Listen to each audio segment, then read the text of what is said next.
Welcome, everybody. Welcome, gatekeepers. This is going to be an awesome show tonight. Welcome to everybody who's in. Thank you for coming. Thank you for sitting through one of the longest intros on YouTube. I hope we made it. If not, I have more where that came from. Just to get you all in the mood so you can all come in the chat, make yourself comfy, get you a nice seat, put your feet up, get your snacks, your adult beverage, whatever it may be. We're not judging here. Because tonight I have somebody a little bit different for you. And I think you're really going to enjoy it. So welcome everybody in here, Renice and Glenn, Salvador. Hi, sweetie. How you doing? Kathleen, Glenn, and Edna, everybody that's come in. Ted, I saw you earlier. I know we've got some other people that are going to join us. And if you are new here to this channel, listen, this is laid back, comfy combo. We're trying to learn from each other. And we learn from the live chat. We're going to learn from you. If you have questions or you have input, please put it in the live chat. We'll try to get it in here because that's what we're here to do. We're here to have fun. And yeah, I think Ted might be hiding, Kathleen. He's going to be here. Ted doesn't really miss a show. So the other gatekeepers in here, if you have any questions, please, if I miss a question because I'm having a convo or I missed something, please feel free to re-ask it, or one of the mods. We got some Black Op mods in here tonight, so you're in good hands. So please repeat that, because I want you guys to get as many of your questions and different ideas and thoughts on tonight as possible, because what we're doing tonight, as per usual, the lovely composers for the music that you heard, all of that was posted. YouTube audio library, we had Asher Valero in there. We had a little Brian Bolger in there. These are wonderful artists that put their heart and soul into their craft, and we celebrate them here. A lot of the gifs and the memes and things that you saw are all made by artists and GIF artists, and it's just wonderful to feature them here. And one of the great things about going to the bash or going to Paracons or things like that, or getting to meet like-minded people, when you go to these gatherings, I get to meet new people and their art and their craft and the things that they put out there, from people who make beautiful wire sculpting jewelry to people who are using their abilities to help others through tarot or Reiki healing, or being a medium or a psychic, or you name it, astrology, all through. But what is often not say overlooked, but what we don't celebrate enough are the people that get out there and make some of the equipment and some of the ideas that go into years of paranormal investigation, that go through years of listening to what would help me investigate better. What would I like to see available out there to help me find more evidence, or find more answers to something, or to see better, to hear better, to learn. And that's what we're all here to do. And my son and I, Tone Uncommon, who's here in the chat tonight, hello, welcome in. We are walking through, and we talk about it a lot when we go through these cons. You kind of walk through the first time, get an energy feel for everything and everybody, especially new faces. And then I walked by this one table, and it was wonderful things that got your eye and attention, and you will be seeing some of those tonight. But one of the big things that got me was the energy on this gentleman. I mean, that's what made me stop cold in my tracks and just look at him. And I got one look into his eyes, and I'm like, whatever he's doing, the first word that came to my mind was quality. And I've spoken to him a couple of times, and I've looked at a lot of his interviews, a lot of things that he puts out there. And I'm gonna tell you something, this man puts his heart and his soul into the things that he makes, and he makes them with his own hands, and it is a wonderful art. And so tonight I have for you Mr. Josh Bender. He is the owner and builder at Deadlite LLC. Come on in here, Josh, and tell us what you're doing, honey. Welcome in. Oh, thank you. Quality, baby. That's what I'm saying. That was the first word that came. Sometimes, with that, I found it because it came in the same time with the integrity feel. So I knew whatever you were telling me, and I had no idea when you saw me. I was like glazed over. I said, I know nothing about tech. Talk to me, and you did, and that's like awesome. It's very awesome. Yep. I explain everything. You know, I try to simplify things because I know some people aren't tech savvy, and I'm not putting anybody down for saying that. Just some people aren't. I mean, there's stuff that's way over my head, but I try to explain things the best I can, and I try to make the lights as simple as I can. But I'm always there to help. It's not our contact doesn't end whenever I get your money and ship your light. If you ever have any questions down the road, it doesn't matter if it's weeks from now, years from now, it doesn't matter. I'm always available to answer questions. And because sometimes questions do come up, and I back my product 100%. It doesn't matter if it's your fault or something faulty with the light. All you have to do is message me and get it to me. I fix it and I send it right back. So it doesn't cost anything for repairs or anything. And that's something that has, being an ex-customer service manager, I can tell you that customer service and standing behind work is something that, is really getting left, was getting left in the wayside. But I think a lot of individuals took that on themselves to say, well, I'm going to do that with my business and what I put out there, your art. And I call it that. It sounds funny, but it is. I mean, I see the same thing in your work and the quality that you do as I see in the Art Nouveau of an old building that, a tradesman came over and put their craft and their culture and their time and their heart into, that can be a painting or it could be a song, like we said. And I think it's wonderful that you found a way to put that out there, man. I really do. I like doing customization stuff. Customizing lights. They may all be the same shape and do the same thing, but groups can customize them to make them their own. There's features that I can add that are one of a kind and can't be and you'll see whenever you show the examples of the paint schemes and stuff like that, how and I can explain them then. But whenever I do those, even though I use this, if I use the same colors over and over, they still will never be the same again. So it's a one-off light, and it's customized to the customer. And that's so cool.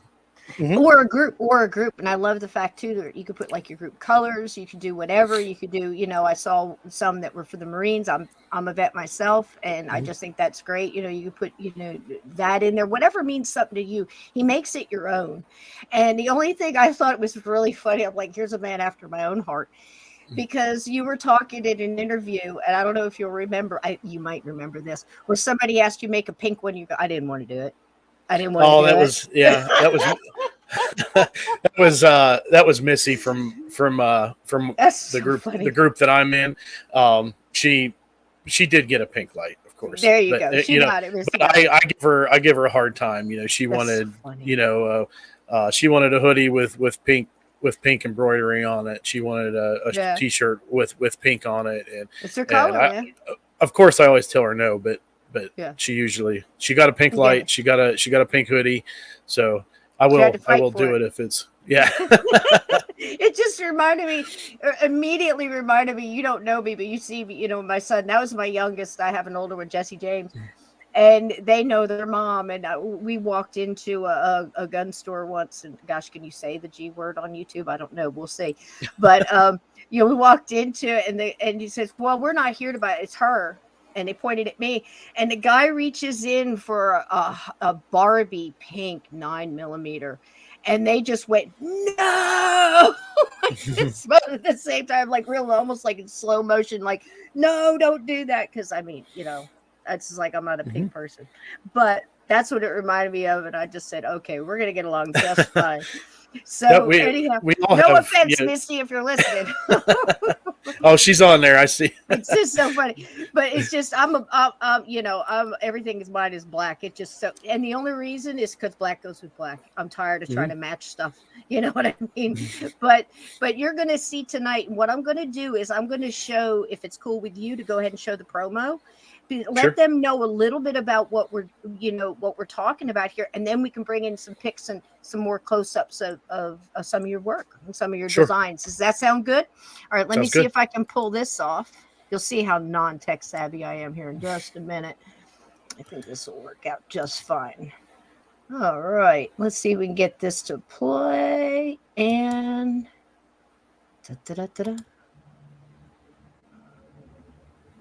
well, let me go. We have been peering into shadow for 5 long years. Interesting to have. Now, guys, you tell me if we're 5.5. If you can hear that.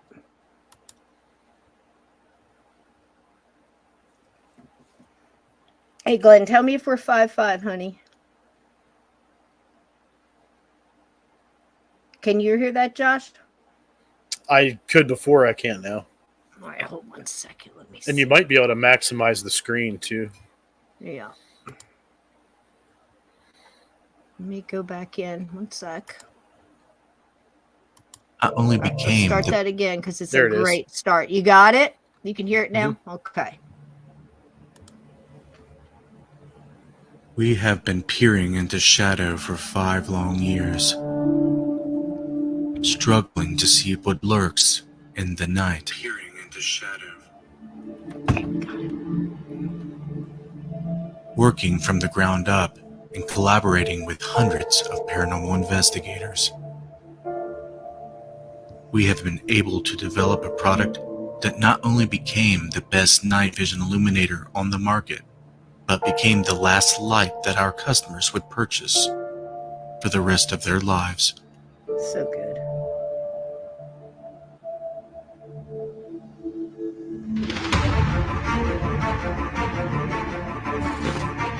There's that rig.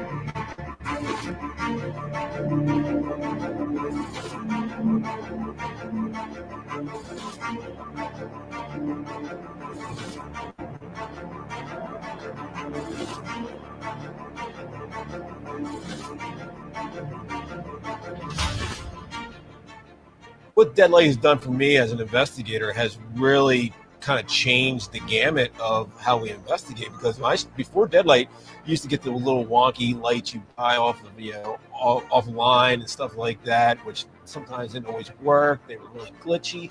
You guys sent me some Deadlites. I used them for Paranormal Warehouse. We did some filming for Epic Haunts, and I'm blown away.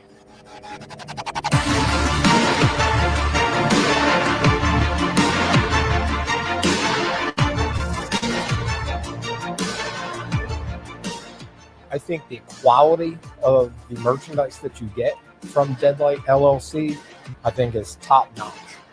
The fact that it's handmade, by Josh, and the quality of it and the craftsmanship that he puts into it, the time and effort that he puts into it, speaks volumes when the merchandise is received. The fact that he honored all of his work, pretty much lifetime guarantee to fix it if something goes wrong, I think stands out too. The quality of the product and the customer service is top notch. Very cool. Absolutely cool. Dude, that's just a great promo. Thank you. That was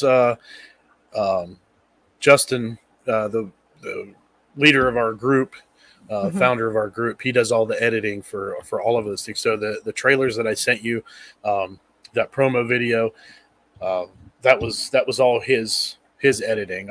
I cannot edit at all. I can edit photos sometimes, but video editing is not one of the things that I do.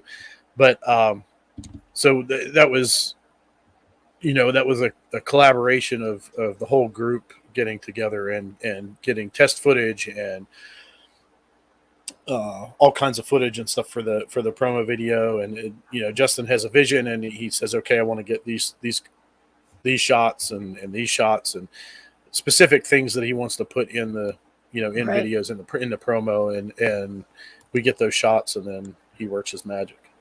It's great. And he does a great job. I mean, these videos are really well produced. You know, it's amazing when you see them, as you see there. And the thing I liked about it is, too, is you had people from different teams talking about why it was important to them, why they needed it, what their issue was. And from what I can gather, and then you correct me if I'm wrong, it's lighting is a huge deal when you're doing things like we're going to have a thing here from the old Licking. Is it the old Licking jail, or is it? Yep, the old Licking County Jail. Right. I have a friend there investigating right now, Mike Simpson. Hey, Mike from Get Haunted out there. Oh, okay. But so hey to them. But you know, so the big thing about it is trying to get that light. Now, I can imagine if you're an investigator and you're going to try to get things on vid and you get video evidence of something, the worst thing it could happen is if you've got something and you just don't have the right, you know, the right lighting, the right, you know. I noticed with your design, the curve. Can you tell us a little bit about that and that diffused lighting? Tell us a little bit about that. Sure. So I have some examples here, but so how Deadlite came about was I used to have a podcast years ago, and Justin was one of my guests, and we kind of kept in touch after the show. You know, he was a Cincinnati Bengals fan, still is, and I'm a Pittsburgh Steelers fan. So we talk, we talk back and forth, and just messing around, and we become good friends, and I am I like to fly the drone. I have my license, all that stuff. But he asked me about doing drone footage at a location in Ohio that he was doing a documentary on, and I was going to meet him out there for that, and he was telling me about it. We were talking about infrared lights and stuff like that. And at that time I was tinkering around with things. I was kind of building my own. I was just messing around with some stuff. And he had a camera with a wide angle lens. And with the wide angle lens, it's hard to cover that whole area that camera picks up because of the lens. So I tried a couple different things and sent it to him. Some of them weren't as good. Some of them were a little bit better. And we come up with the idea of having, what about a curved face light to make it a nice wide array of light. And so I started thinking about how I can build these things, and I come up with a way to do it. And I started building this light, and not knowing what I was going to get into, how hard it was going to be. But I came up with a design or a way to build it. And I built this light. And I also, I wasn't part of the group yet, but Derek is another member of the group. He wanted one too. So I was actually building two at the same time. I'd got Justin's done by the time I met him at the location to do some filming. And I showed him the light. He really liked the design and the look of the light. And he told me that I should sell them. So I started working on finalizing the design and everything. And I started to sell them. And it quickly caught on. Just from word of mouth. It wasn't advertising or anything, because it's just me. It still is just me building everything. So I started out, I was doing wiring and different things in the living room. I had a workbench in the kitchen, and I was doing all my sanding and painting and everything out on the back porch. And so eventually it grew to the point where I needed a better setup. So I turned one of the rooms in the house into a shop, and that worked okay for a while. And then I think it was last year, I finished up my new shop. I got a new shop, and that's what I'm in now. but it's a lot bigger area. I can move around through the shop during, I can have multiple projects going at one time.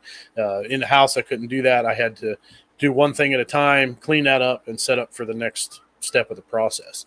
Because it is a long process. If you see how they're actually built and put together, it is quite the process. But it is the you necros. can see you doing it in that promo video, just really getting in there and these are all hand built by him, guys. This is not, he doesn't have on the other side of that plywood behind him, there isn't like a team of 20 people like assembly line. This is Josh, and it's wonderful how, just like any invention, I called it the mother of invention is necessity. They needed a better light. They needed a better way to do this. And over time, I think that's one of the cool things, not just the evidence and the things we've learned from, all the investigation, but the different things that have come along, like somebody had to come up with the laser grid light, the laser grid lights and things like that. And all of this come from and I don't know all the names. And one of my favorite things is the camera that has the stick figures, where you can pick up movement anomalies. Yeah, the SLS camera. Yeah. Things like that. I mean, like, look at this. 30 years ago, they had none of it. Like, Peter Underwood would love to have something like this, right? I mean, going way back. So please continue. Okay. But this is this I'll give you so you can see the profile of the light itself is curved, and it's also curved this way. So you have a little bit pointing up. You have one row pointing up, one row pointing just a little bit down, but the main part is the front is completely curved. So you have a nice wide array of lighting there. And then of course you have the diffusers, which are also handmade. They're magnetic, so they just go on like that. They're just, check it out, guys. Wow, magnets. Yeah. But so how they start, some of you may recognize what this is if you're familiar with like PVC pipe and things like that. But this is just a PVC cap is all it is. It's a cap. Okay, I recognize it. It's you can see how it's rounded. Right. So this is how it starts, and this is how it ends up. So it starts out as one of these, and it ends up artistry. And that is just it's a cool thing when putting things together myself. I'm a wire sculptor and jewelry and the whole shebang, Native American stuff, all that. And one of our big things is the mechanics of something and trying to sort it. Like, I need this, what can I use that's already out there? And then to reimagine, to use a Disney word, I guess, everything. That's incredible. That's what trade and artistry is all about, man. That's really cool. Yep. So these are all handmade except for the battery compartment in the back. It's a 3D printed battery compartment with a magnetic lid. That's the only thing that's 3D printed on these. I do have a smaller light. I have a Demon and a Slim Demon. They're both they're just 10 watt lights. Okay. This one here, it has a magnetic diffuser on it too. It just goes right on there on the front. But these are all 3D printed. This is the Slim Demon. As you can see, it's a little bit smaller. This is the regular Demon. The regular Demon, the only difference between the Slim Demon and the regular Demon is this one has a battery compartment on the back. So you can actually put batteries in this. This one has to be externally powered. Right.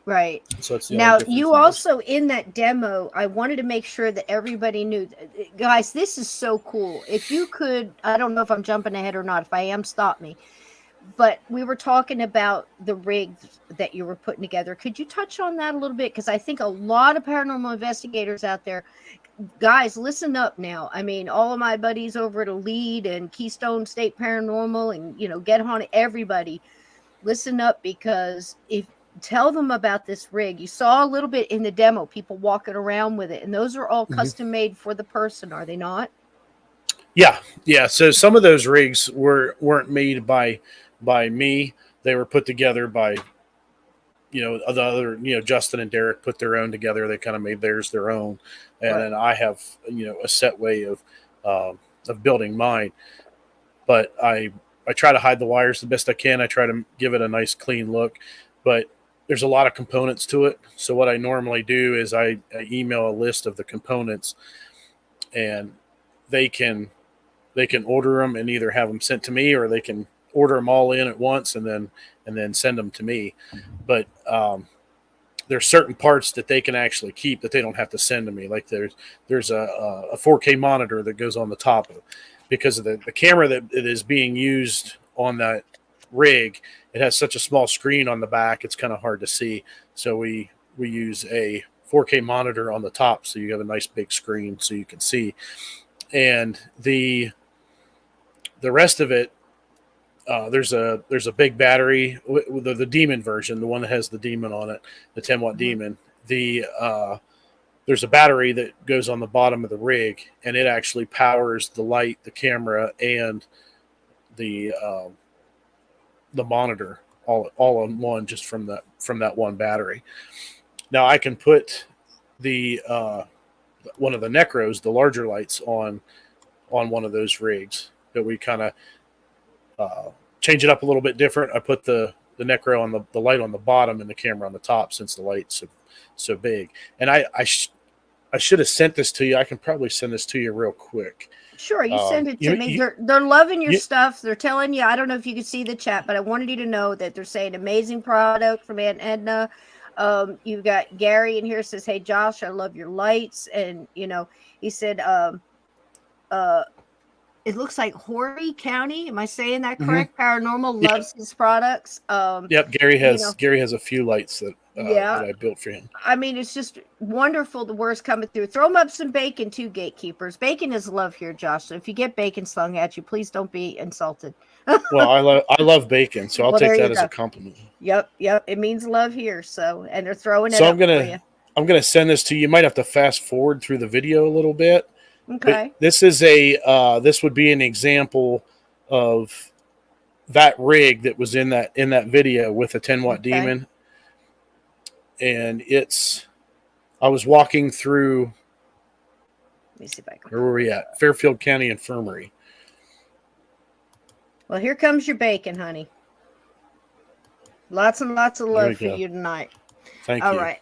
And hey, Julie, welcome in. And thanks, Melissa, for answering these questions. Melissa's taken, answering these questions. We had Renice asking about, did the ghosts ever shut your lights off or drain your batteries? And I guess it all depends on the ghost, your batteries. And she said you never had them turn on and off, but you never know. I've never had any turn off. I've never heard of anybody having them turn off, or even, I don't remember if we had it, if I heard of anybody. Yeah. I don't think I've had anybody say that their batteries have drained. Okay, let me see if I can pull this off without throwing the whole show in the dumpster here. All right. And you don't have to play the whole thing. You can just play it for a minute or so, and that way you can if you start at the one part of the video where it's completely dark, you can fast forward a little bit. How far in, honey? How far in do you think? I'll tell you. I'll even load it too, and I'll be able to tell you. Okay. Let me see if I can get a screen share on this. I about got it. Look at this, guys. Screen share it up. Looks like a Zoom.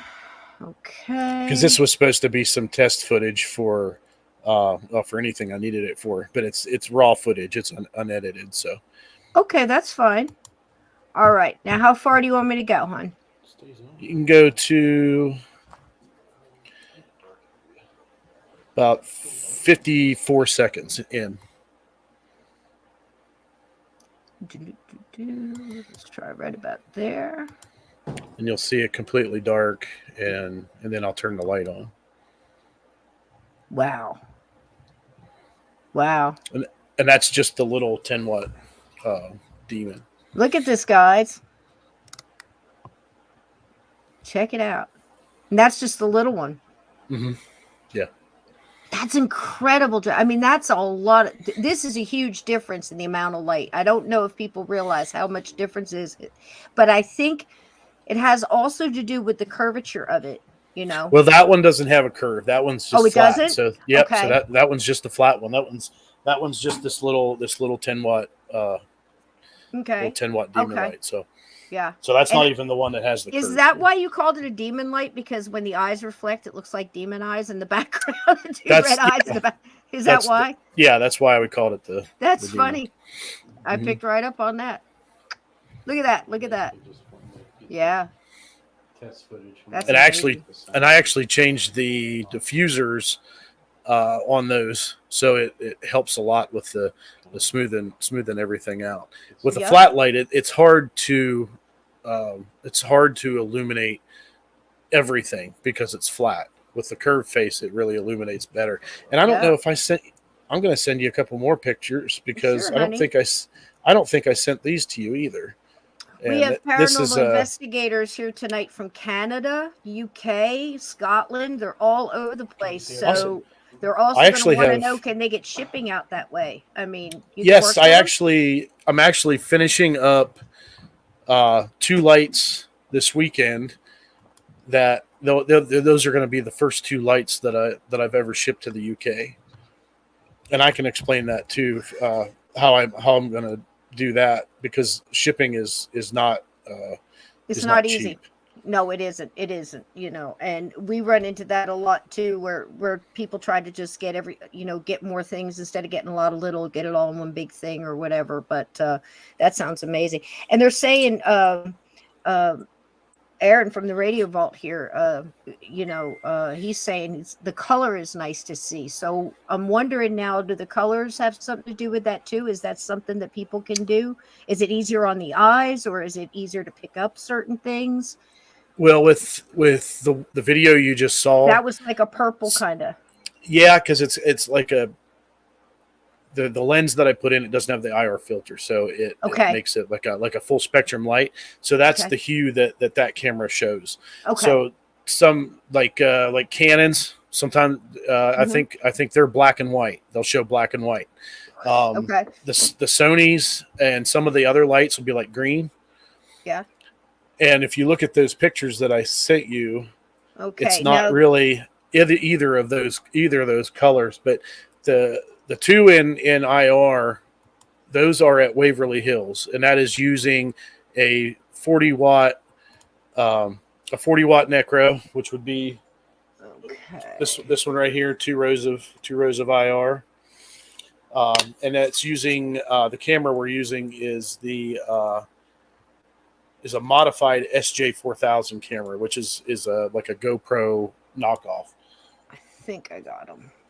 And the third picture that's in regular light, that is one of my lights that I have regular light on, and that shows what the white light is like. Okay, I'm gonna see if I can get those. I had to download them, so let me pull them this way. Just take a second. Okay, let's see. I think I got them all. Okay, here's one coming. Wow, that outdoor one, that's really bright. Really light. I mean, there's a difference. I mean, I wish I could find the words. Man, I downloaded the same one twice. I have 2 of them. So let's do this one. Now explain that one. So that is out on the balcony at Waverly Hills. If any of you have ever been to Waverly Hills, you know what I'm talking about, but out on the balcony there. So that's in complete darkness. You can see it's dark outside. Yes. So that's using one 40-watt necro with a modified SJ4000 camera. Okay. And then I've got the outside one came through good. Mm-hmm. That's just my backyard, but that would be this light right here. I don't know if they can see me or not, but that one there. Now we can. Okay, so this light here, this has the top and bottom row is IR, and the middle 3 are actually white. Mm-hmm. So you can either turn the middle one on, the 2 outside ones, or all 3 on. So that picture there is all 3 on there, and all of the necros, you have an intensity adjustment, so you can actually turn the intensity up on the light itself with the IR or the white, like in this case. It's quite an amazing thing you've built here, Josh. I'm just saying, and it's got to be the collaboration over years of hearing not just yourself as an investigator, but everybody else. Like, man, I'd love to have this, or could we just do the intensity, or can we have an adjustment here? And now you've got this product that's like, just wowzer. I mean, everybody's loving it. What's this one here? Myrtle Beach, South Carolina area investigator, Old South Pittsburgh Hospital with Josh Bender. There you go. And so many people in here are saying the ones that they like, that they have. Everybody that has it seems to be absolutely thrilled with it. I mean, you can't get better. You can't get better reviews than that, man. Here's one here. Love our Deadlites. Waiting on our next set of 60-watt necros. How about that? So that is just neat. And I love the fact that people can have it. I know we discussed it a little bit, but personalized, because you've started this now. That's something I was familiar with working at AC Moore for so many years and teaching all these, art classes and everything, is the hydro dip. Can you tell us a little bit about that? Like, you're taking this product? It's cool. Some people may not know what hydro dipping is. Tell us. The most hydro dipping is basically a film that's on the top of this. You have like depends on the size of what you're dipping, but you would have like a large tank of water, and you have this film that you put on top of the water, and you would spray activator on it, and you would and you can look up videos of it, and shows people they hydro dip like 4-wheeler parts, the plastic on them to put the camo and stuff on there. So that's what they do. They dip them into through this film, and they just dip it in the water real slow. And then once they get all the way under the water, they swish the rest of the film, what's left over on top of the water, away, and then they pull it back out. Well, I do the same thing, but I don't use film. I actually use spray paint. So I put spray paint on top of water. And once it's on the water, the colors don't mix together. They just stay on the top of the water. They stay, they don't mix together or anything like that. So I just randomly, whatever colors you can pick 2, 3, 4 colors. And I get the light housing built and ready to dip. And then I spray spray on top of the water, all the colors. I just do random, I just spray it on there randomly, and I just dip it in real slow till I get below the water. I swish the paint away, and then I pull it up out of the water, and then I let it dry. I'll blow it off, get as much water off as I can, and then I let it dry. And then what I do normally with, like these lights here, this is a black rubber coating. So I have a clear rubber coating that I can put over the colored lights. So it kind of gives you the same rubbery feel of the regular ones. So it's an extra step in the process. It does cost extra to add that to your light, but it's really cool. It's a good way to personalize your light. And like I was saying earlier, I can use the same colors over and over, and I will never get the same thing, the same results. I wouldn't even be able to replicate it. It would be impossible. Because it's all in the swirl. The way the paint goes, that's the way it is. Because, you guys might have seen them doing, back in the day, they were doing like, motorcycle tanks or helmets and things like this when it first came out. But over time, it's really, just like anything else, it's got honed and, all the kinks knocked out. And I mean, it's a great finish for this product. Plus, if you're going to go through having some of these rigs, from what I understand, depending on what they have in it with the cameras and the monitors and everything and the battery packs, not yours, but the ones that you say you put together can be anywhere from $500 to $700, depending on what equipment they're choosing to have put together for them. So this is it's a real personal thing. And I can imagine a lot of people, where myself in the investigations that I've been in. Now, you don't know me too much, Josh, but I'll tell you a little bit about me. I kind of don't go hunting for ghosts. They kind of find me, if you know what I mean. So I get brought to places and stuff like that. And that's my part of what I usually put in. But at the teams that I've gone with in certain investigations at Gettysburg or wherever, everybody has their thing. I think it's so cool. And you being a musician too, I liken it to, like we said earlier, it's like going to a jam and everything just clicking. the guitar player and the drummer and the music, and it just hums. And when you have a paranormal investigation group that really, I think over the decades, when Ghost Hunters first came out, they tried to take all the feeling out of it, just the science, like kind of like Dragnet, just the facts, man. We didn't want to bring in feeling. We didn't want to bring in thought, all of that, or theory. It was more, let's just debunk everything we can, and what we can't, then we'll look at it. And I think over the decades, it's really, a lot of the groups have started to bring that feeling back in and found out how valuable it was.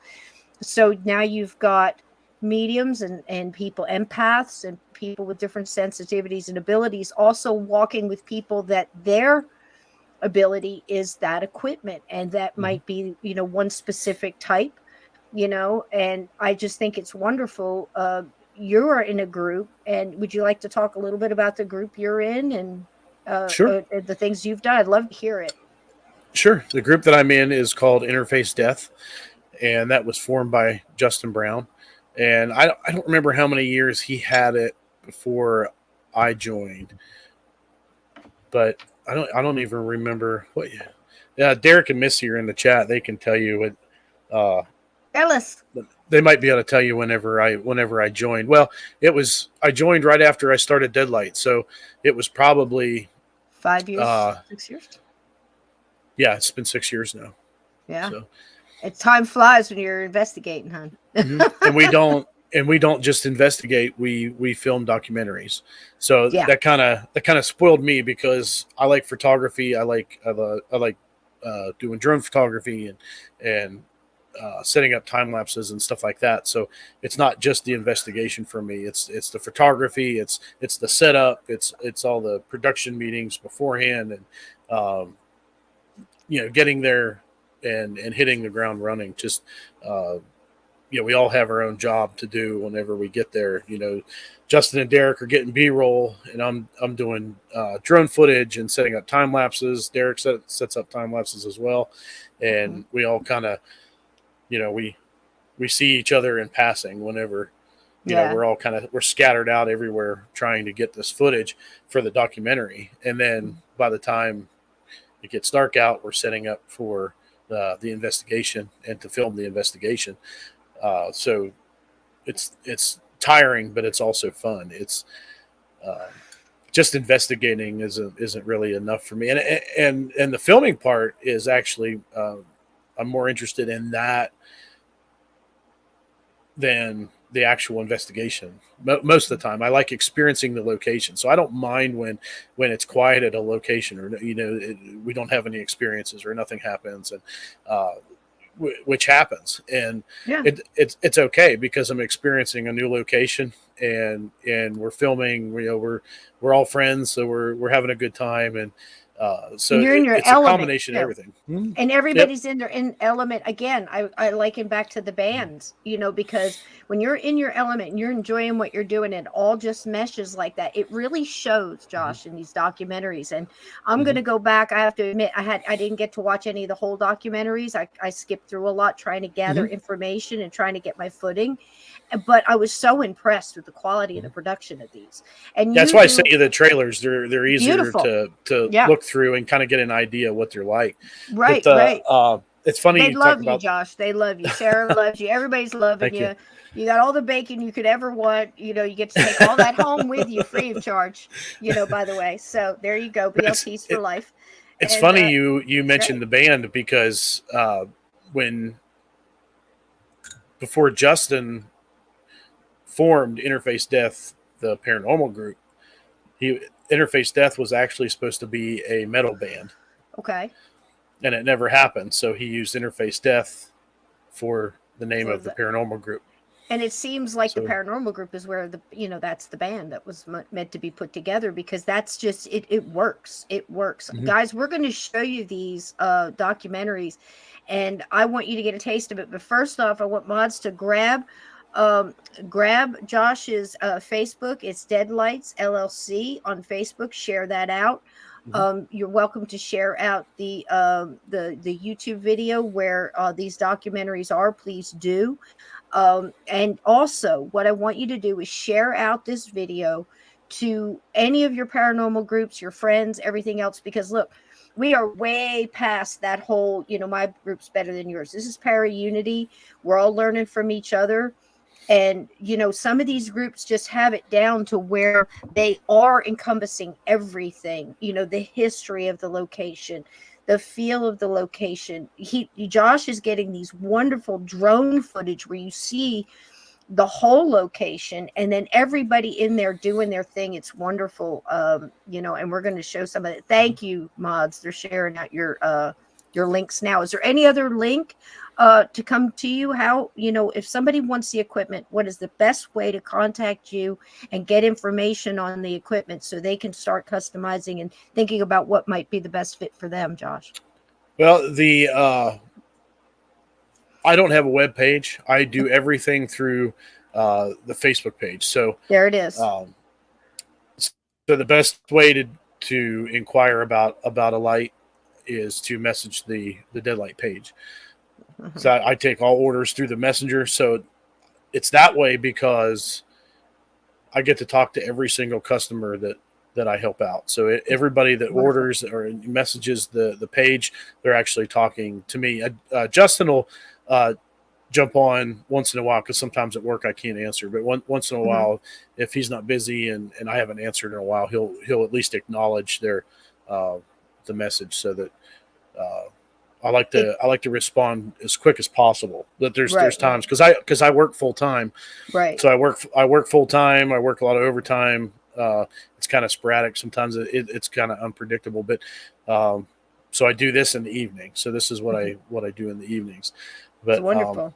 It's more personal that way. It really is. And Melissa's saying, "What about me, Josh?" Didn't forget about Melissa. Melissa. Missy and Jessica film with us too.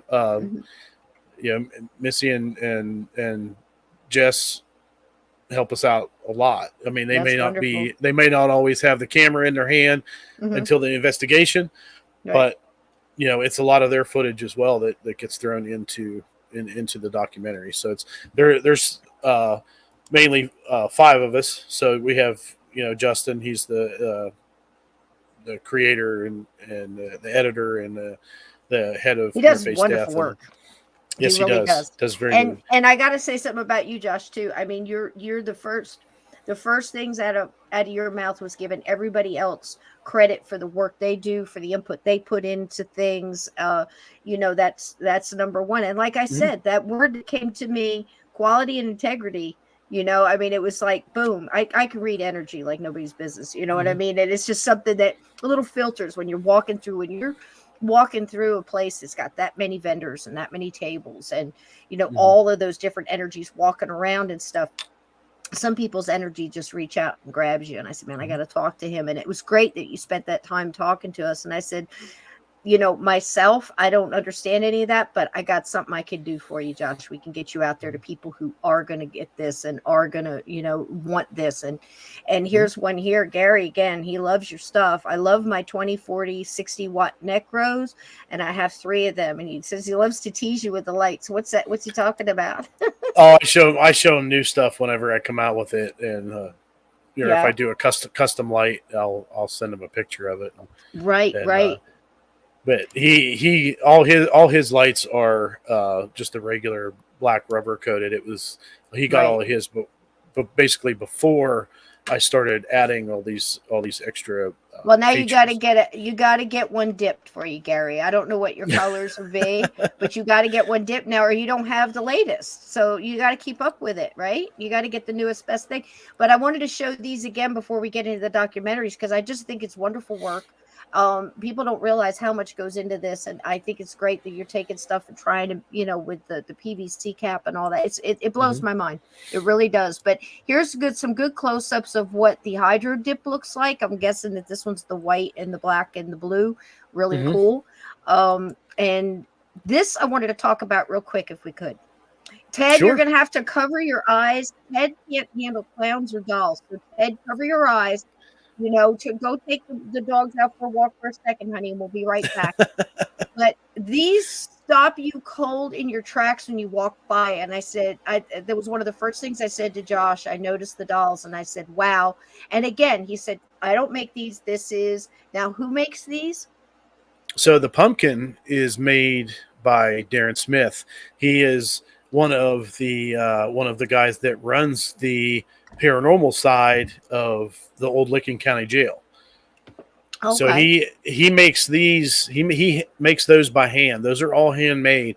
And Jess, my girlfriend, she had one of those made for my birthday.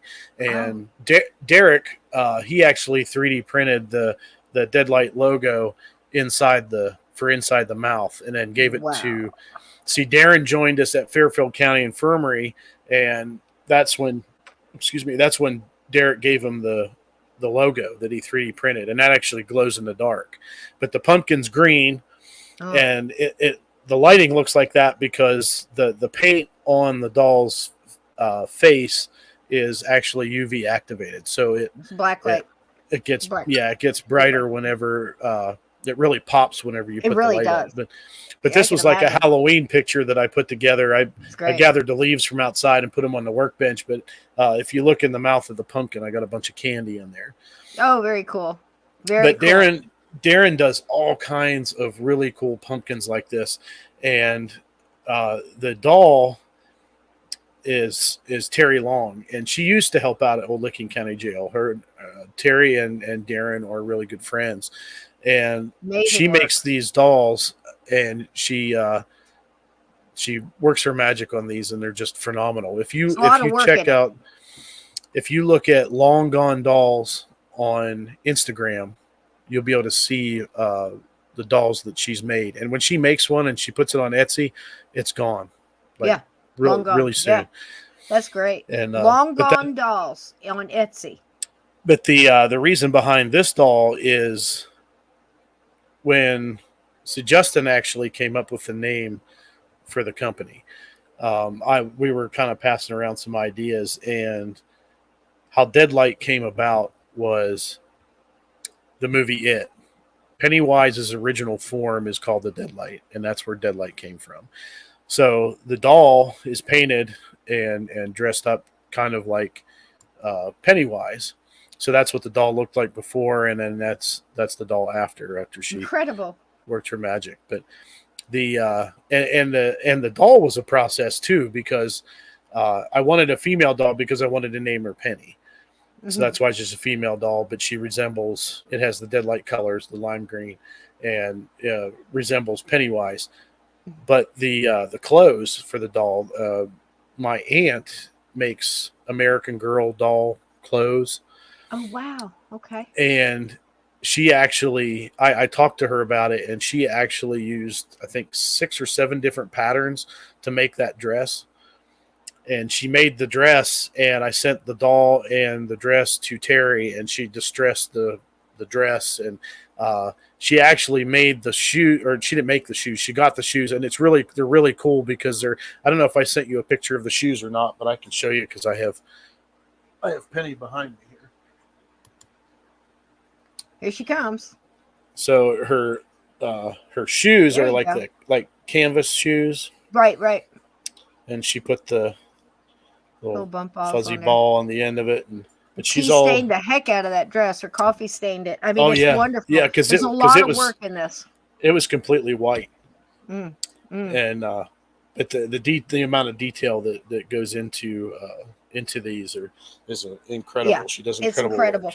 And just another artist that we're honoring here tonight, because that was one of the first things I saw, and then I started to see the equipment, and the minute I looked at that doll, I went, wow, a lot of work went into this. Because when you almost sometimes have to be an artist, you don't have to be an artist to appreciate art, but you have to be almost an artist or a tradesman to appreciate the work and time and thought process and everything goes into these things. The amount of times it didn't work out is what people don't see, and the trial and error and all that kind of thing. And it was just amazing. And I wanted to focus on that tonight too, to let you know that it's out there.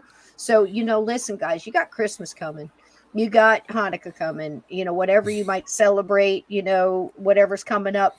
But think about that. It's not too early. These are handmade things that take time, and it's not too early to think about that. If you've got a paranormal investigator on your list, or birthday's coming up or something like that, get in contact with these people. And again, it's Deadlite LLC. And I thought it was so neat. You told me about that and reminded me that it was, Pennywise was Deadlite. And I was like, oh, that's right. How did I forget? So there you go, guys. I mean, it's a perfect symphony of stuff. So, and go ahead.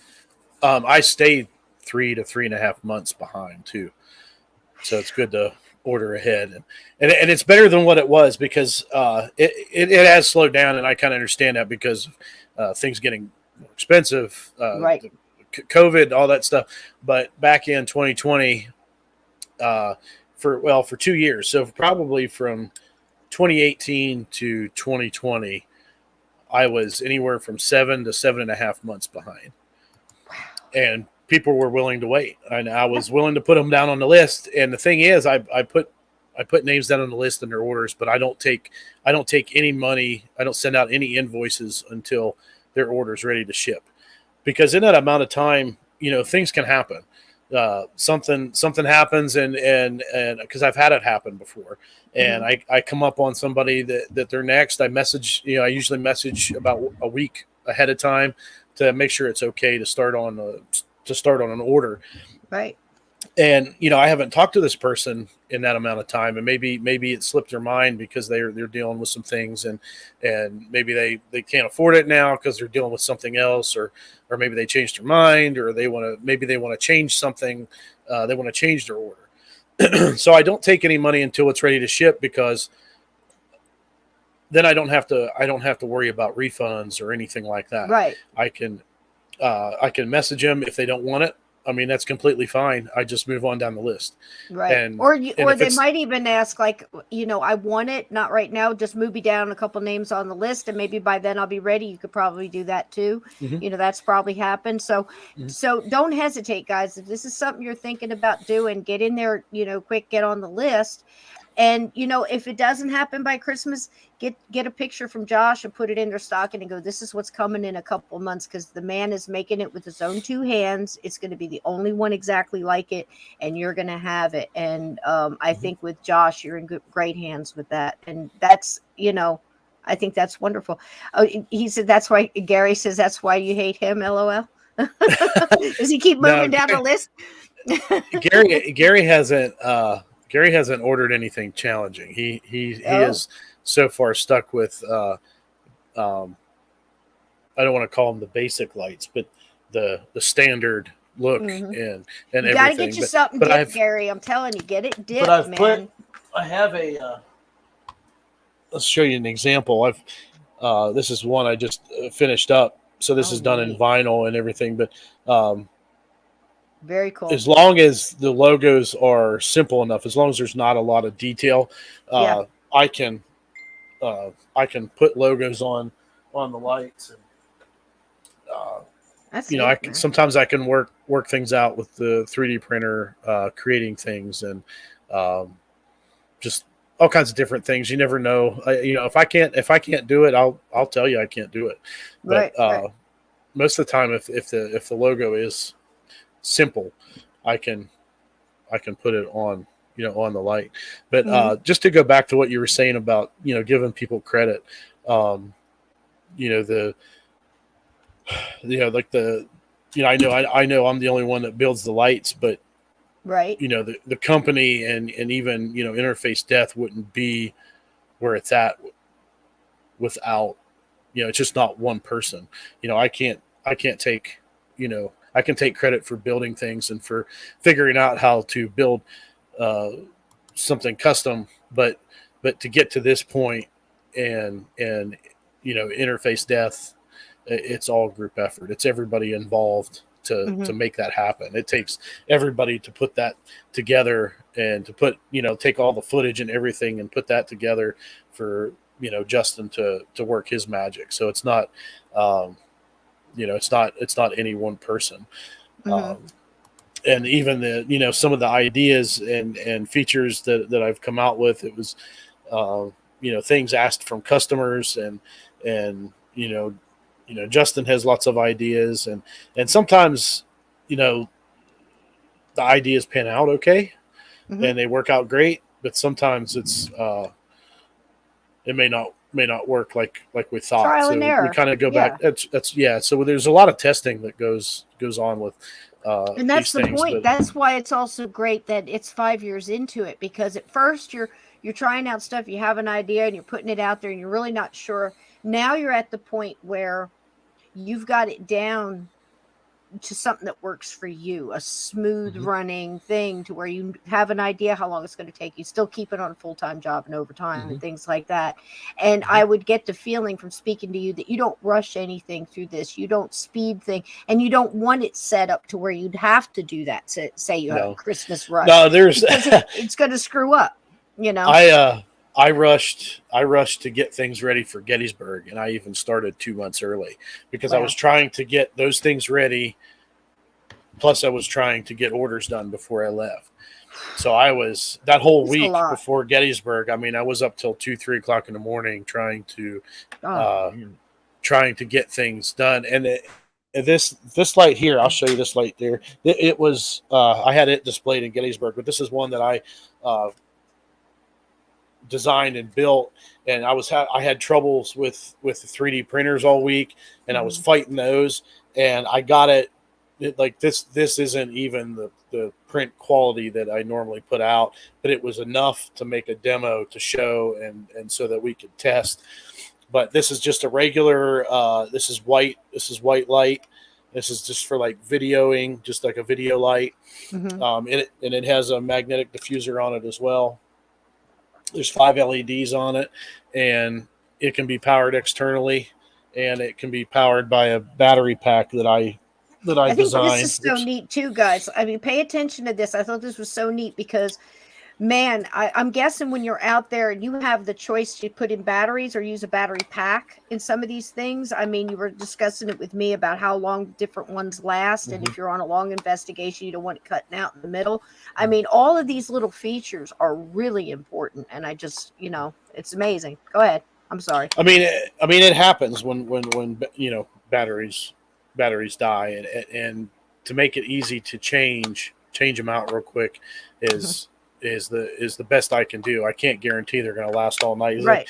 Because there's so many factors that go Yep. into how long these lights last. People ask, and I recommend a certain brand of battery. You don't have to use that battery, but if you ask me how long this light is going to last, I'm going to tell you if you're using the recommended batteries and if the light is at full intensity, because Right. every light but the demon, you can actually adjust the intensity. So Right. if you're walking around and you're adjusting to your surroundings, you're going to save on battery power. There you go. And a lot of cameras have auto exposure where they automatically adjust. So if you turn the light up too high, it's gonna dim it. The camera's going to dim it down, and you're wasting battery power because you have it turned up too high and the camera's already dimmed it down. So if you back it off to where the camera adjusts, then you're saving battery power that way. You can huge. a lot of the larger lights, you can turn off half of the LEDs. So if you're in a smaller area, you don't need all 8 LEDs. You can turn 4 of them off and just run 4, and you still have the intensity adjustment. So if you have other people that are using lights as well, there's a lot of times when we're filming, I don't even have my light turned on unless I pan away. So if we're all filming, we all have, That makes sense. lights that I've built. I don't need mine on, because if you're standing in front of somebody, you're just going to, if they have their light on and you have your light on, you're facing each other, you're not getting any kind of footage because it's just blowing everything out. So you have to pay attention when you're filming and look at your view and make sure you're getting some good footage. So a lot of times I'll even turn my light off, but there's lots of times I can make 2 batteries last me all evening. But it just depends, and your camera quality too. And I'm not putting down cheaper cameras, but it's just it's just a fact that some It's more cameras, of a drain. Well, some cameras pick up IR light better than others. Some have bigger sensors. Some just pick up better IR light than others. I've like the SJ cam, that picture that you showed with the SJ cam, that's a cheap camera, but it picks up IR really well. There's other cameras out there that are similar, and they take a lot of IR light to be able to see really well. It just depends on the camera too, because if the camera needs a lot of IR light, you're going to turn it up and you're going to use up the batteries faster. So there's a lot of factors in how long they last on 2 batteries or 4 batteries. Right. And especially outside, you have a lot more open area, and you don't have a lot of reflective surfaces for that light to bounce off of. So you're not going to be illuminating everything. You may, if you're out in the middle of a field, you're only going to illuminate so many feet in front of you, and you're just going to see the ground. Now, if somebody's standing out there, you're going to be able to see them, but it's not going to illuminate like it does in a room because you don't have the reflective surfaces for the light to bounce off of. Makes a lot of sense, man. This man knows his equipment, guys. Do I have great guests or what? So tell me, what is the glow-in-the-dark K2 holders that everybody in Gary's group is fighting over? So I had these on display at Gettysburg. I did 2 of them, 2 different kinds. I did a glow-in-the-dark with a black logo, and then I did a black one with a glow-in-the-dark logo. So these, they're just, it's very simple. It's just something I kind of added. Oh, cool. Because somebody wanted them, so somebody needed it. Yeah, this is my own design, so it's very simple. The K2 meter goes in there. It's not tight, so it's not gonna damage the piece of equipment or anything. It just sits in there. Nice. But this is all my design, and this actually slides out, and you can put it on a tripod. So it has a tripod adapter on the bottom of it, so you can actually put it on a tripod. Look at this stuff, guys. Wow. Right. But it just slides in there, and you can set it. You can set it down on something, or you can just slide it out and put it on. Well, Edna put that one on her wish list. Well, and tell Santa, Aunt Edna. Tell Santa. These are $15 plus the shipping, and I can customize these too. I've put logos on these before too. Very cool. Hear that, Aunt Edna? Peace signs and what else? Butterflies, right, babe? He'll do it. I think he will do it in pink, but yeah, I think you might have to fight him for it. Yeah, unless it's if you're not Missy Vastine, then I will do pink. Yeah, there you go. So what do you think about, let's watch one of these documentaries, man. Sure. Any particular order? I got the haunting at Madison. No, those are I give you 3 of them. Yeah, you did. They're all 3 good to go? Yeah, 3. It doesn't matter which order you do them in. All right. Those 3 are probably 3 of my favorite. I like them all, but those are 3 of my favorite ones. And Gary, you sent me a message, honey. I'm looking for it. I'll look for it again. If it's in Messenger, is that where it is? And I will check and see. He said he's wanted to show me some pictures of something that you made for him. All right, let's see this first one, and you guys let me know if you can't hear it. I'm having a little problem with my settings here. I can't hear, but I'll double check that you guys can. Okay, I want you to miss a thing of this. This is great. You'll see what I'm talking about the quality of these here. Okay, I think I got them set up right. Let's see what we can do here. Welcome to Ground Zero. Make it bigger. This is the talk of the talk. Bam. Everybody is captivated by this area. Let me know if you cannot This is hear what I call the asylum. When I first purchased the place, it wasn't hard to know that this has been whitewashed. Everybody has their sort of the boogeyman. When you're young and growing up, be good. The boogeyman's going to get you. Well, you want to know what the boogeyman in Madison is? It's this place. You grew up here and you acted up in front of your parents, you get sent here. Now that sends a red flag. If this was a nice facility and everyone's being taken care of, why are you going to send them here? Something was happening behind these walls.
Well, that's awesome. Okay. Now, could you hear that, Josh? They could hear it here. I had to listen through my phone. Sorry, guys. Just let me see. And a lot of these are they're filmed in 4K. Some of the older ones aren't. They're in 1080. But if you have a 4K smart TV, you can watch them on your smart TV in 4K. There you go. We did So photography in that, the drone footage, the the shots, the editing, everything is just high quality production, man. I was very impressed. Thank you. Very, very, very well done. And I know that's a passion of yours now, talking to you and everybody in that group, that everything from the guy talking in the beginning about this is the boogeyman. Why did, if you were bad, they set you here. What were they doing here? That's Adam Kimmel. He owns Madison Seminary. So that was one of his interviews. It was a walkthrough interview. So he was walking Justin through during that interview. Now the Old Licking County Jail one, the way it happened was really cool because it was raining when we got there, so I couldn't do drone footage right away. So by the time it stopped raining, it was dark. So when I flew the drone, it had a really cool effect because there's lights that light up the side of the jail and everything, and the town. You can see the lights in the town, and it's that's great. It had some really good drone footage. The YouTube channel that they need to go to get as much of that is, again, say it again so they can pick up Interface Death. Okay, there you go, guys. Okay. And I'm going to try to pull up those pictures for you, hun. We're going to do another one here. I've never been to any of these places. I'm one that I would have a hard time going to an asylum, a jail. I could probably do a jail better because I could probably, communicate with the guys there more. I know that sounds funny, but I'm a big, Chicago gangster, all that kind of stuff. And my big thing is to, like, say you're going to Gettysburg and you're on the battlefield, any place in Gettysburg really is a battlefield, but you're in there and you do have a presence and you start to feel that, what am I dealing with? The earthbound spirit here? Am I dealing with the soldier? Okay, I am. And then you have to kind of think of how they spoke. What are they seeing? How are they communicating with you? I kind of, as a soldier, an ex-soldier myself, I tell them, I know that it's hard to believe, but you have to read my intent. It really works with them. And that's, I have no problem communicating. I can communicate faster with them there in their environment. So that's why I feel like in a prison, I could kind of do that because you have to kind of feel like, what's the mindset I'm dealing with here? Not just the time and the speech and, everything else. What's the mindset I'm dealing with? If I was to go in an asylum, I wouldn't know where to begin with that, if that makes sense to you, because first of all, you're dealing with human beings that have gone through obviously something to get there. Then what are you dealing with, after the chemicals and the pharmaceuticals and the God knows what else and the trauma. And now you've got a person who didn't cross and is an earthbound in that atmosphere.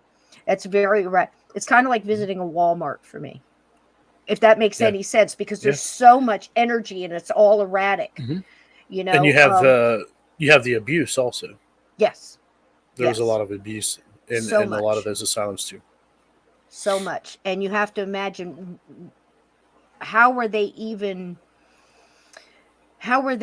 perceiving themselves at the moment? A lot of these ghosts are trapped in their own self-made prison, in a way, their own box. Some are a little bit more able to travel in and out and appear in different places or for whatever reason, but some of them in the cells or the these rooms, I can't imagine the overall encompassing feeling of walking into a place like that. Do you get anything like that? Are you sensitive in any way, or are you mostly, I'm here? I don't claim to be. I mean, I've had things happen, but most of the time we're filming, so I'm focused on that. I'm not really focused until investigating. You're really not, and even then, you're kind of focused on the shots that you're getting, and you're also trying to to pay attention to what's going on around you. But whenever Right. you're doing B-roll and taking photography, you're doing photography and stuff like that. For me, anyway, I can't speak for the other members, but Right. I'm focused. I'm focused on filming. Mhm. So there's a lot of the times I'm not in that frame of mind. I'm trying to get different shots and photos and stuff like that. So, Mhm. um, Well, it's an Now, when interesting way to put it, the way you say that. And I just want to say this before you say that, just in case it changes what you're going to say. It's almost like, if you're familiar with people who have abilities, say a full-on medium, like somebody who works a lot with police departments on a regular basis, they've gotten that groove down. A lot of the people that are in that kind of mindset, they almost have to have something to distract them from that, to help shut it down. To whereas a lot of mediums will say, I have to stay busy, I have to stay, I'm cooking, I'm doing this, I'm cleaning, to help shut down that outside world. And I wondered if that was going to be your answer to that, because when you're in the equipment, you're in the moment, you're dealing with Mhm. this, you're paying attention to everything going on, multitasking, but it's a lot like being, a soldier does the same thing, where, Mhm. you're looking, your periffs are amazing, trust me, behind you, everything is full tilt boogie, all your emotions, everything. And I wondered if that was something that almost kept you from getting that encompassing weight of that emotion in a place like the I jail, mean, asylum. it happens sometimes, but it's not like, like I said earlier, I'm kind of focused on the equipment and stuff like that. Mhm. And I think a lot of people run into that when they're investigating, because they're waiting for those lights to turn on, or they're waiting for that sound to, that motion sensor to trigger, or, Mhm. they're kind of focused on that instead of what's around them. But we do have two mediums in the group. And like Mhm. Missy said here in the comments, I think it's good that they're not helping film the B-roll and the stuff like that. They're doing a walkthrough and they're getting a feel for the place. And then sometimes their walkthrough is filmed, Mhm. so they don't have anything to focus on except for the location itself. And Mhm. then we can worry about getting the different shots and things like Mhm. that. So that's, It's the band, man. It's the band. It's yeah, music. It's the way it plays. It's when awesome. Missy, Missy said, "What about me?" I mean, that's where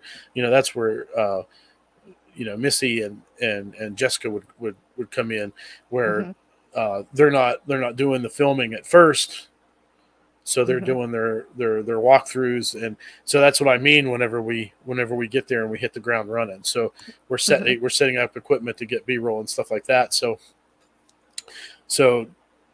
you know, Missy and Jess can do But what they that's do. awesome, So and that's the way it works, and that's the way it felt for me.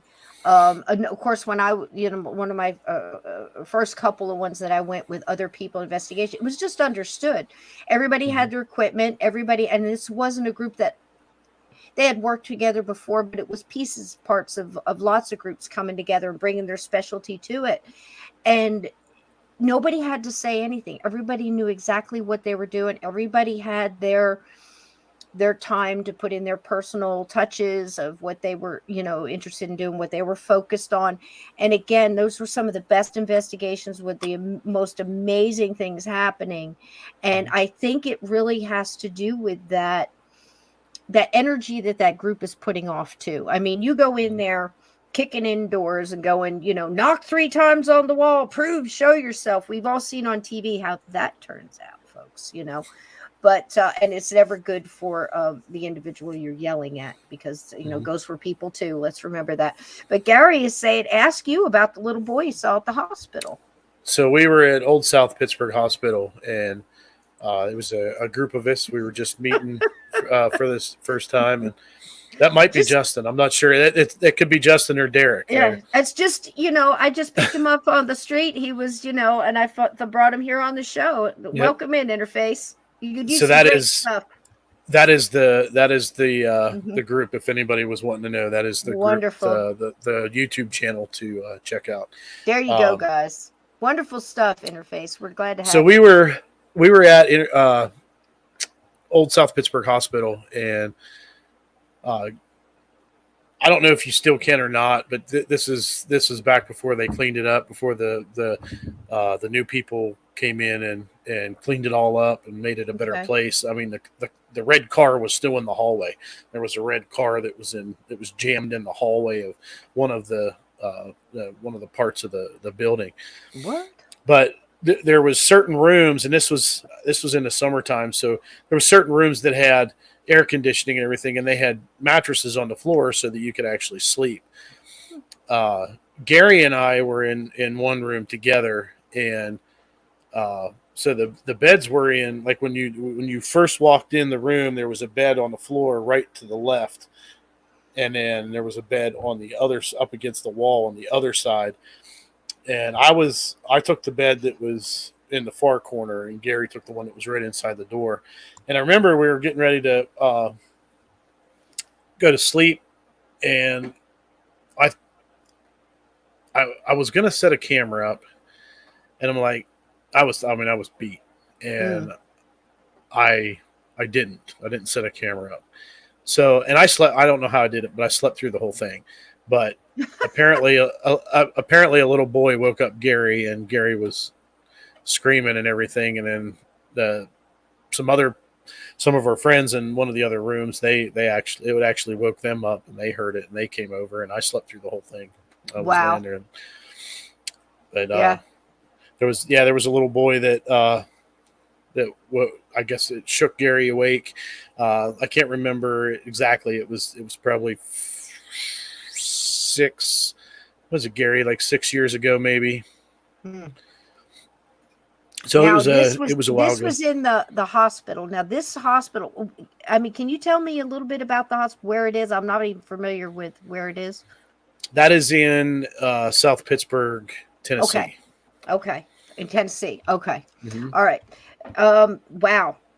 Oh, the sensors were going. He was screaming. The sensors were all going off. Yeah. Mhm. That's amazing. Okay. So let's take a look at this one now. Old Licking Jail. That is this in Ohio? Yep, that's in Newark, Ohio. Okay. And we're gonna watch that one again. They're all impressed with the quality of this. And you're just coming in, Interface. If you're still here, you said this is Justin. Yep, that's Justin. That's the and guy he's that the editor and Yep, he's You do the one that wonderful work. did all the editing. Absolutely wonderful work. Listen, I do video, I do editing for some other channels and things like that, and I put together little vids. It is what it is. Just trying to learn software. You guys do an amazing job. It's highly professional, and we're going to try to get more people out there, spread the word. I mean, you guys, I'm very impressed, and I don't say that often. So we're going to share some more here, and this is the Old Licking Jail. Here we go. Get her started. Even the font. I love the font. Something I picked up prior on the photos that I've seen. I keep seeing a badge. It feels like some kind of tightness in the chest. So it feels like he possibly could have passed away from heart or lung issues. But I don't know if he was an officer here or some kind of badge. I'm trying to figure out how to explain it, and it's just so overwhelming. It's just a lot of.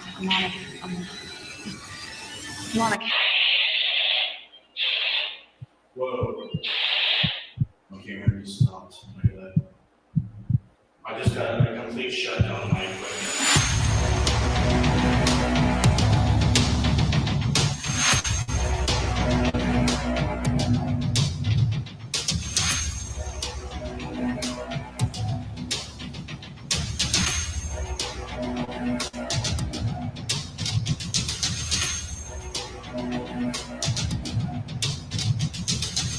My main story when I first started here, that's where I saw the mass, was in the basement doorway. Showers in prisons feel weird. More happens in there than people getting snakes. Doesn't matter what floor you're on, what room you're in, you can get interaction. This is one of the most haunted locations that I've been to. Just walk out of your cell. I'd like to see you. was that?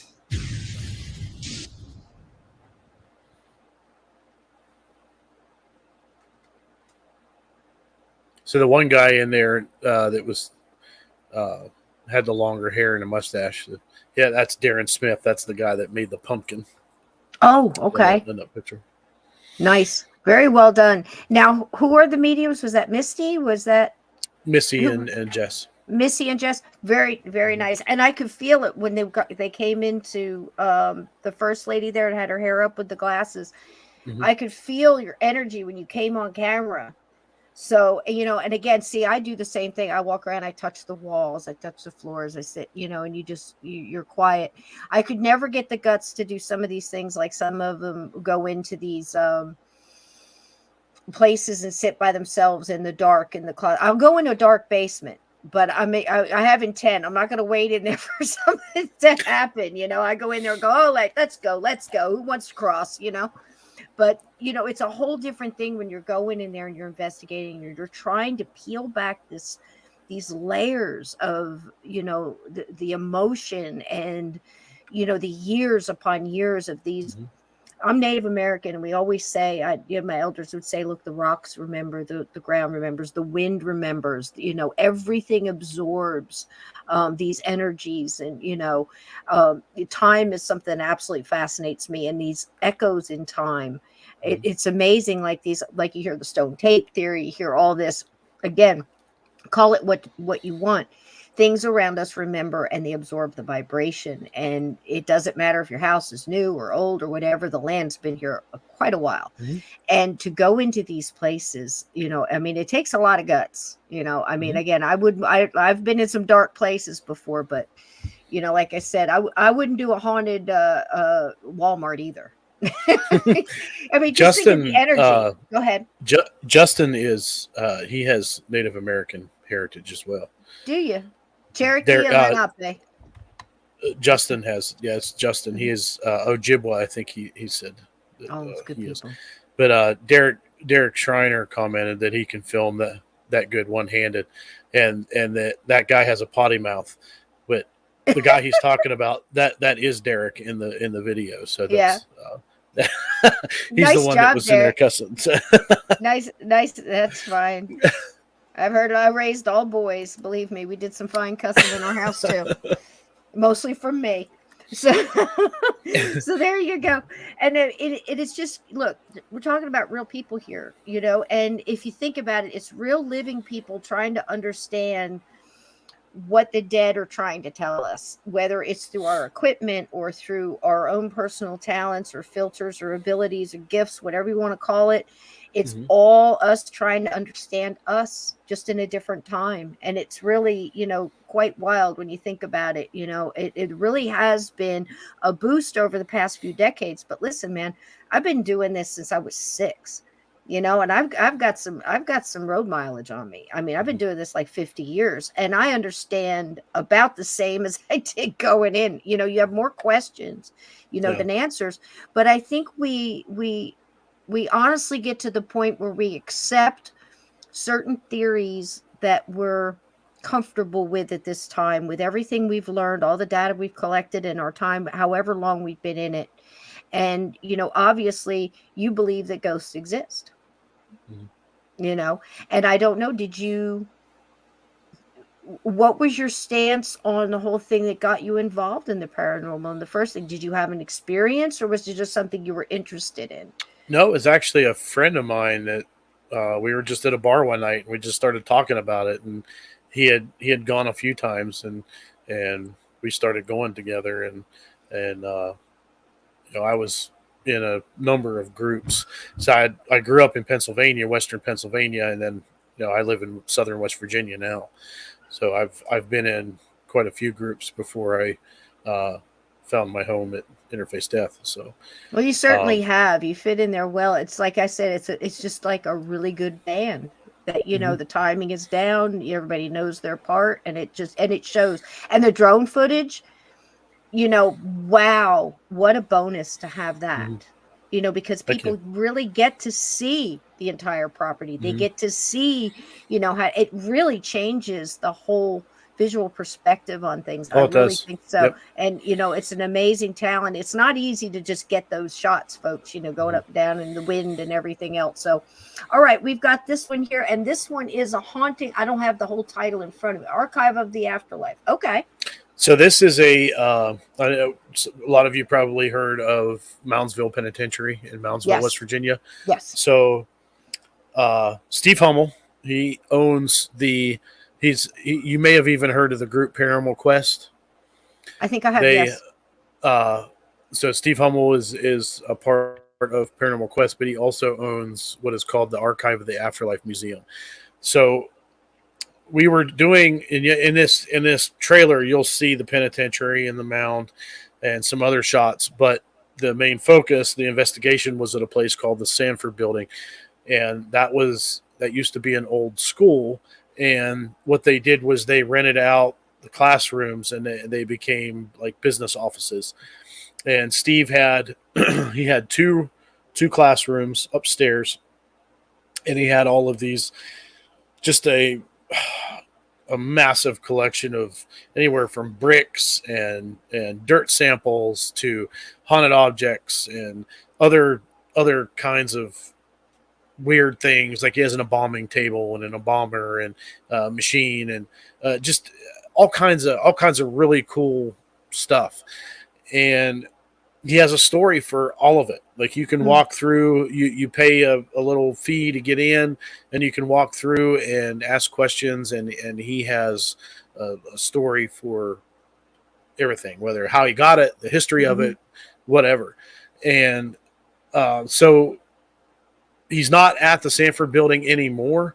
He has a old house that he got, that he has the whole house to put his relics in, and that's in Cameron, West Virginia, which isn't far from Moundsville, but the Sanford Building where we were in this video is only a few blocks from Moundsville Penitentiary, so that's where that took place. And you were talking about Battery Drain earlier. You will see it in the trailer here. Ah, okay. All right. Now, guys, this is our last video with Josh. We got to get Josh out of here because we're past his bedtime, and you know he has to work just like all us hard working out here. So, but if you do want to stay, I am going to put up a great Ghostly Encounters ghost story to finish us off, and we'll let Josh go and do his thing. But it's also a great ghost story that shows you why if you're going to investigate, why you need a team that works together like this. And a lot of the teams that are listening tonight, and a lot of the teams that I've worked with and you know out there, because not everything is as it appears on the surface. You need a little time, and you need everybody in the group to put in all of their talents to try to sort some of these ghost stories. So stay for that if you like. But right now we've got this at the Archives of the Afterlife. Let's see if I can get this one. Right out the gate. Looks cool.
I lost your audio from your lavalier.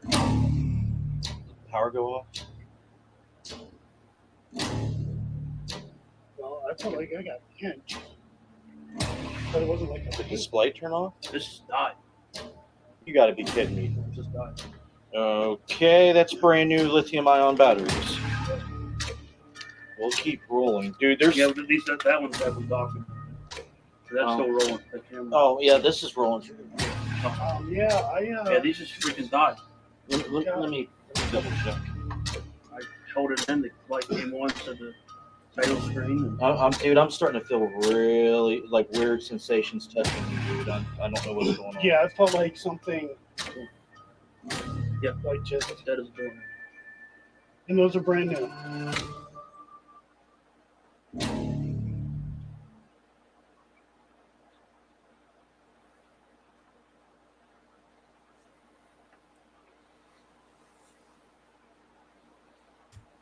Wow, guys, I'm telling you what, those angles, those camera angles and everything else, it just adds to the whole thing. So everything just drained on him, and then he started feeling weird.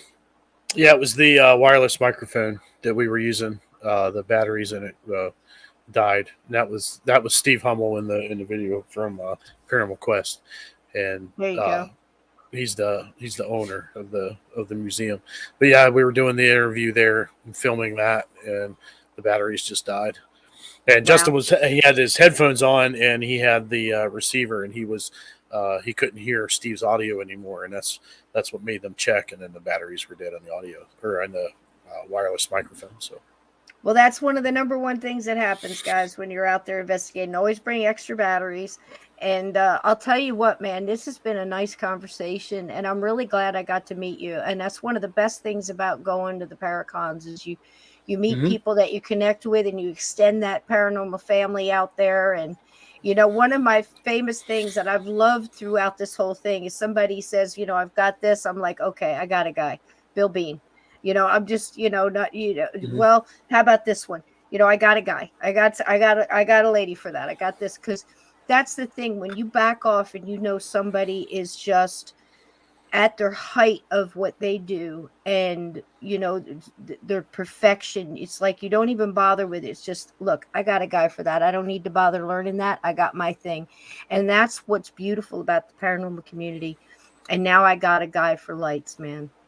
I got a guy for, the drone footage, and we've got this wonderful paranormal group here of, listen, go and do documentaries if that's your thing. You want to get the word out there, because what it's also going to do, it's going to encourage the next generation to do even better and achieve, better quality photography and everything else. But hey, if all you have is a Polaroid of, Aunt Sally standing in the doorway, that's fine too, because that's the cool thing about the paranormal. Everything is welcome as long as your intent is correct, and we are right there for you. And man, I'm so glad I got a guy now for Deadlite, and thank you for spending this time with us. Is there anything? It was nice meeting you and Tone at the bash. I love going to the bash. It's my favorite event of the year. I will be at the Mountains-ville Paracon September 9th. I'll be up there. September 9th. If you're close by, come say hello. Darren Smith is also supposed to be there. The guy that helps run the Old Licking County Jail and builds the pumpkins. I'm going to hopefully. The pumpkin's pretty big. Sometimes it's hard to transport, but I'm going to try and add that to my display as well. Well, you had a great display, man. You had a great display. All your hard work really showed, and you were still so personable, and to spend that time with us and, explaining everything. And I said, man, I know people that would absolutely love to have this. And I know some of my friends actually went over there and probably got on your list. I know Ernie and and Dave and everybody, and just getting the word out. If I can do that little bit, we're doing our part here. Yeah. And one of the big things here that we always say on this show is, like, we'll dip our toe in the darkness, but every time we know that the light's going to beat the darkness. And now we got a guy. So how cool is that? Thank you so much for being here, Josh, and bringing all this wonderful information. One more shout out. Absolutely, do it. I don't know if anybody in your chat likes horror, but a good friend of mine in Ohio, he started writing these horror books. They're like the closest thing to them would be like the Goosebumps books. Okay. So they're middle grade horror. They're for all ages, but targeted for like the teenagers that like the horror. I am not a reader, but I will read them. I started on the first one. I haven't finished it yet, but he's getting ready to release this third book, and I have the first two, but they are called Scareville, and this is the first one here. Cool. So it says Look it's at that. Welcome to Scareville. And this is the first one here, and the second one that I haven't got to yet, but is this one here. There we go. I'm trying to get you closer. There you go. Let's see, is How to Create a Monster, awesome. Which I haven't started yet. But he's getting ready to release his third. I've already pre-ordered it on Amazon. You can get it on Amazon and Books a Million, I think. Yep, Scareville. And John Ward is the author. Mm-hmm. Yep. Who does the art? Who does the cover art? Do you know? I don't know who does the art. He has somebody do that. He cool. works directly with the artist, and he tells them, I guess he gives them an idea what he's looking for, and then they create something out of that. But I wanted to put that out there too, because he's trying to get these books out there. But Scareville, guys. Scareville, the author is John Ward. There you go. And he's on. You can get them on Amazon. I got all three of mine on Amazon, and I think they're on Books a Million also. But Amazon seems to be the easiest one. So if you got your little your paranormal teen or preteen, there you go. Stocking stuffers for that. Get the big boys and girls the lights, and watch these documentaries, and go in there and support artists like Josh and Mr. Ward, who's writing these books and everything else. We celebrate art here. We celebrate creativity, because that keeps the lights on, and so does Deadlite. And we appreciate you being here tonight, Josh. Thank you for having me. Oh, Thank gosh, you. it's been a pleasure. Come back again, all right? It was fun. I will. All right, sweetie. You go get some sleep. And anybody, good night, sweetheart. All right, listen, guys, if you want to stay here, thanks again to Josh for being here. I just absolutely love him. His energy is wonderful. I'm telling you, I am not joking when I tell you, when I walked by his table, I heard the word quality, and I thought, is that the stuff that's on the table? And I stopped for a second. I looked down, and I first saw the dog, because she just pops out at you with that,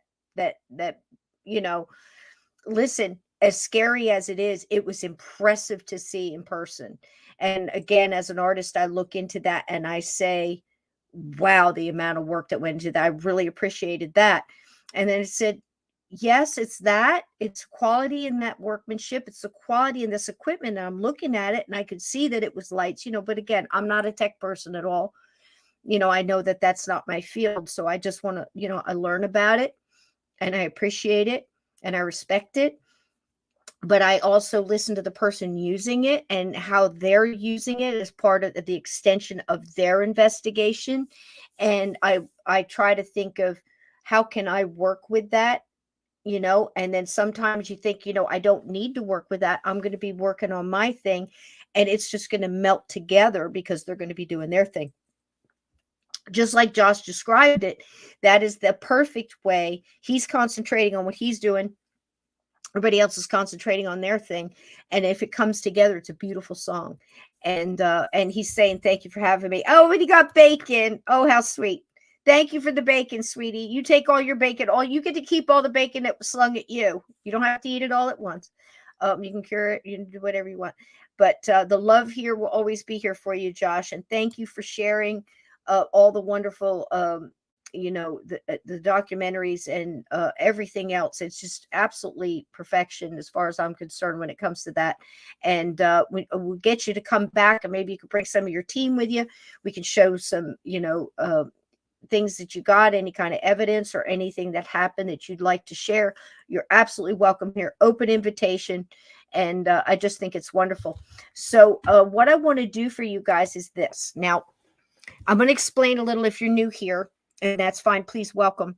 If you've seen this before, you might not want to see it again, and that's fine too. Thanks for coming tonight. We appreciate you being here in the live chat.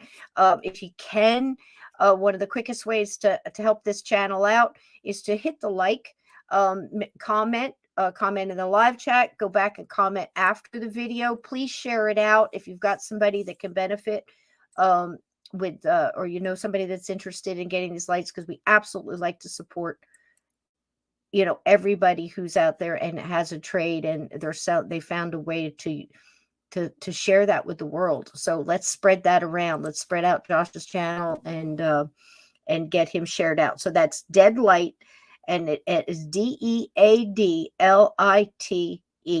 LLC on Facebook. Go and subscribe to that channel, and that way it'll be there. You put that in your paranormal, thinking about people for Christmas or birthdays or whatever, because that's definitely a beautiful custom gift. Now, this next little vid I'm going to share with you guys, it's about 20 minutes or so. I'll be here through it, and you can I encourage you to put up your thoughts as this story unfolds. Now, this is a wonderful, I love the way this was produced, this show. It's called Ghostly Encounters. You may be familiar with it. It was a show that came out of Canada, and for some reason, it got put into public domain, and very lucky for us, because we get to share some wonderful stories. Thanks, Uncommon. And it was a pleasure meeting him, wasn't it? Yeah, there you go. So there it is right there. Get over there and support Josh and his work, and the wonderful team he's involved with. We appreciate them so much. So here is a perfect story, and I'm going to go look for it while I run my mouth here. Put out by Ghostly Encounters. Very well done show. And within that, if you're not familiar, are personal witness stories from the person it happened to. On this show, I'm real big on reading people's energy and their character when they're telling a story. I believe this guy. I have no doubt that this happened to him, as mind-blowing as it may be. But there's another aspect to this. This story, his name is Ryan, and I'm looking for the vid now. That's why I look funny right now. It's hard to find. I've got so many videos here. This guy takes his story from the very beginning, how it starts, okay, the slow amping up, and then the unbelievable things that happen to him along the way. And it finishes. So it's that great kind of story that you get it from the beginning to the finish. But I'm going to ask anybody who hasn't seen this to imagine along the way, as you're hearing this, if you were part of a paranormal investigation and you were listening to this man's story at any point in time, and what you would have thought was going on in this haunting. And I'm betting you that from the beginning to the end, those thoughts will have changed several times. And this is why it's so important, I believe, my personal opinion, it's so important to have so many different talents in a group. And one of those biggest talents, and one of a very valuable part, is people who carry abilities and can help sort through the fog. And it's just as important to have the tech and the evidence there, that if that backs up that person's feelings and you get that validated, that's great. But that's not where it stops, because it's not always what you think in the beginning. Sometimes it's something different. And I think one of the best people to tell you that story is Ryan.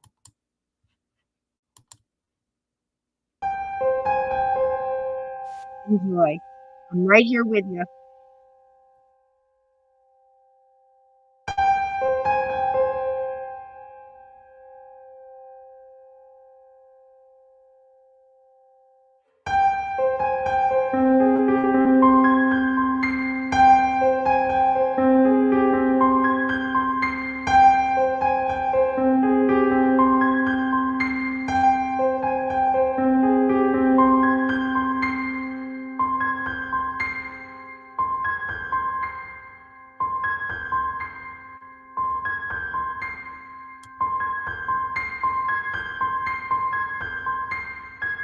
For anybody new here, that is our gatekeeper ghost. We just love him.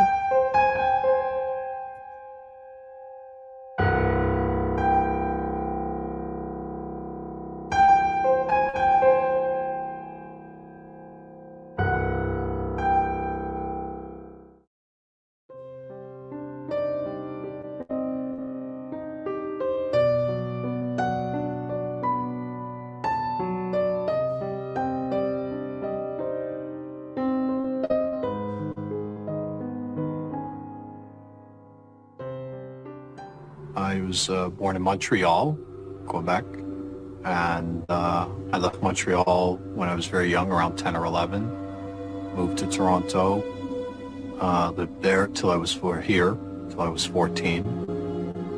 Moved to Florida and lived there about 12, 13 years. About 12 years ago, I got a job in Tucson, Arizona. So I drove from Toronto to Tucson, and I was staying in my boss's house, but he wasn't there. He was in Canada. It was a condominium townhouse, you know, with an upstairs and a downstairs. My life at that time, I think, was pretty normal. I was, you know, trying to, recently divorced after 5 years of marriage, so trying to find my path alone again, you know, working and trying to make a life for myself. Same like anyone else. Be careful what you wish for. We've all heard the old adage. But how many of us have lived the results of wishing for the wrong thing? I am Lawrence Chow. Today in Ghostly Encounters, we look at the case of Brad Powell, a man carving out an ordinary life. In the midst of that, Brad will have what he thinks is a harmless, almost ordinary paranormal experience. But Brad will wish for more. And as a result, he's about to be plunged into a year-long odyssey of terror.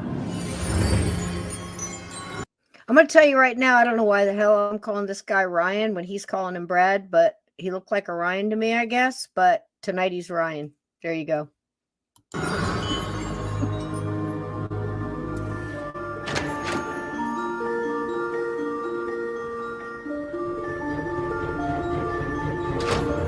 Such a slow, innocent start. I noticed that the lights would flicker on and off. Particularly this one hallway light in the entrance to the condo. I would look back and say, oh my goodness, what the heck's going on here?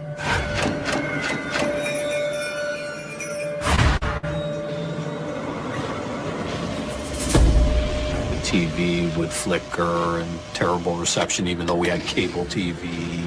So very often I heard popping sounds and interference with the TV and stuff like that.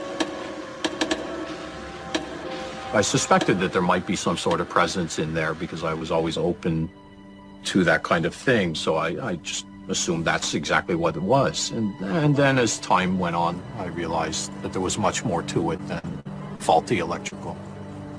So I think that was really the very beginning of it trying to attract my attention as best it could.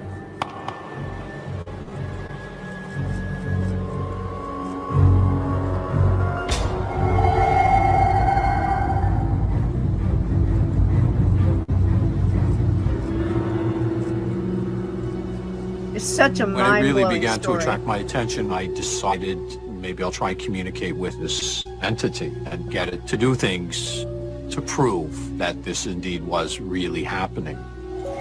Now here it starts. Now, a lot of you, I think Aunt Edna, last time we saw this is a mind-blowing story, isn't it, Aunt Edna? So the thing is he's starting to try to communicate. So what does that do? An energy. I said, well, you know, if you're really here, why don't you move the chandelier from left to right or right to left? But it was so subtle and so gentle the way it would move the chandelier that I wasn't sure if I was imagining it or not. And as the communication evolved, I became stronger and stronger. And there was an empty bag on the floor.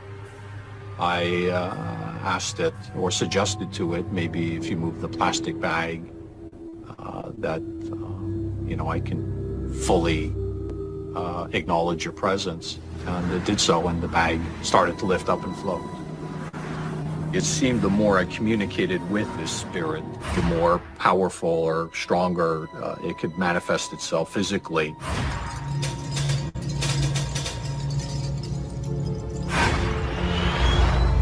It showed itself as a cloud, a misty form, almost like fog, with sparks shooting out of it. The cloud was maybe 1.5 feet, 2 feet wide, maybe 4 or 5 feet high. I was fascinated by this entity, this energy. I was putting my hand in it, my fingers, to feel it, and to connect with it as well, because at this point, there was no fear. It was neat, it was cool. At that point, there was no question. There indeed was something going on in this house. Initially, when it was being nice like that, I believed it. I thought it was some kind of guardian angel, or, you know, something like that. Something that was pleasant, something that was nice and nothing to be fearful of. That night I went to sleep and had a nice sleep. And it was the next day that it became very malicious and very scary. Its ultimate goal was certainly to put the fear of God in me.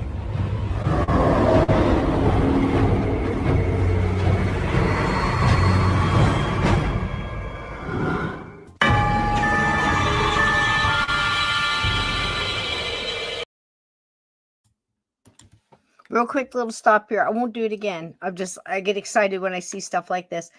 The mist he saw with the sparkles in it, exactly what I saw before I went into the military, the night before I went into the Army, when my mom came through the back door. Remember the story?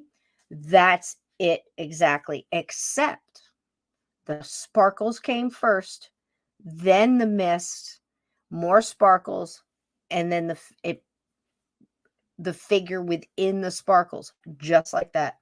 Blows my mind. There you go.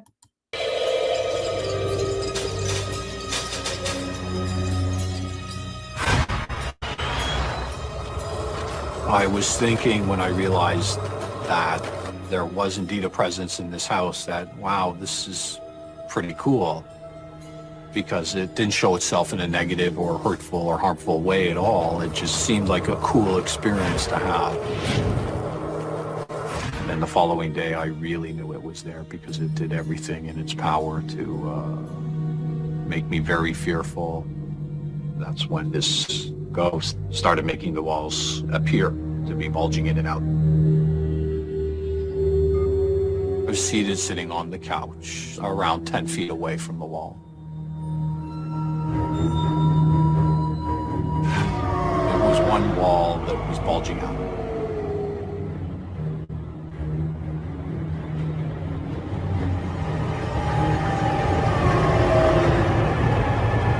And I inquired, "Is that you?" And of course it said yes.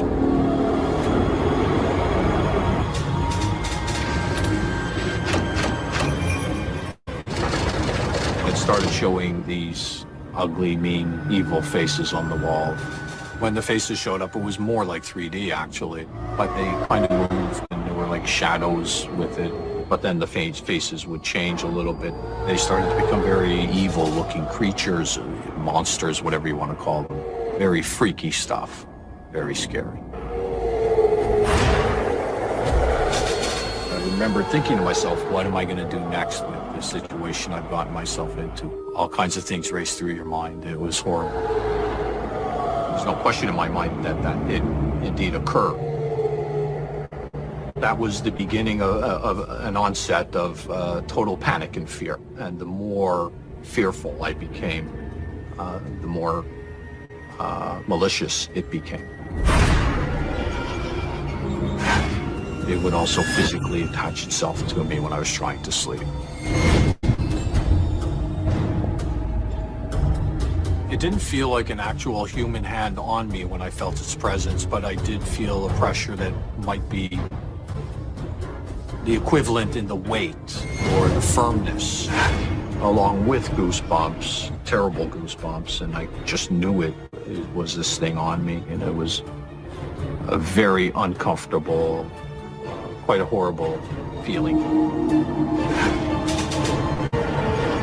I actually called a friend, and she told me, a couple of things, like put salt around the perimeter, the inside perimeter of your house, and that helps keep them out, as well as burning sage, I was recommended to do. Those things didn't seem to work.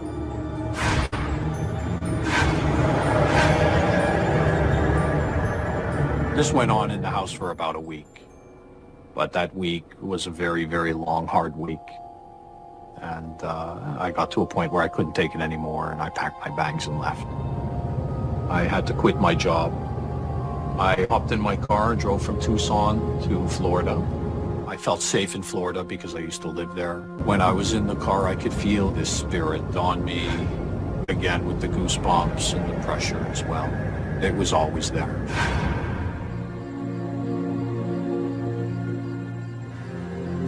When I went to Florida, I decided to get a job thinking that I could cope with this thing.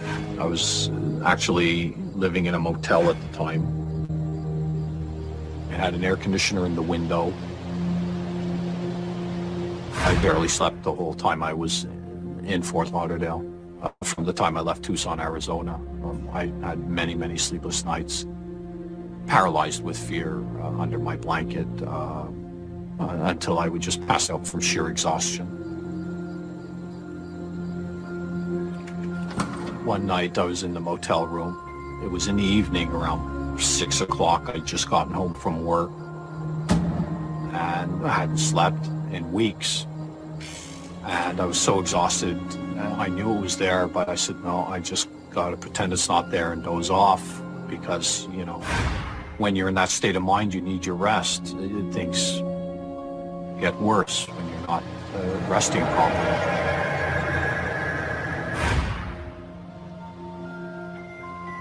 I was just dozing off, and I heard a popping sound in the room.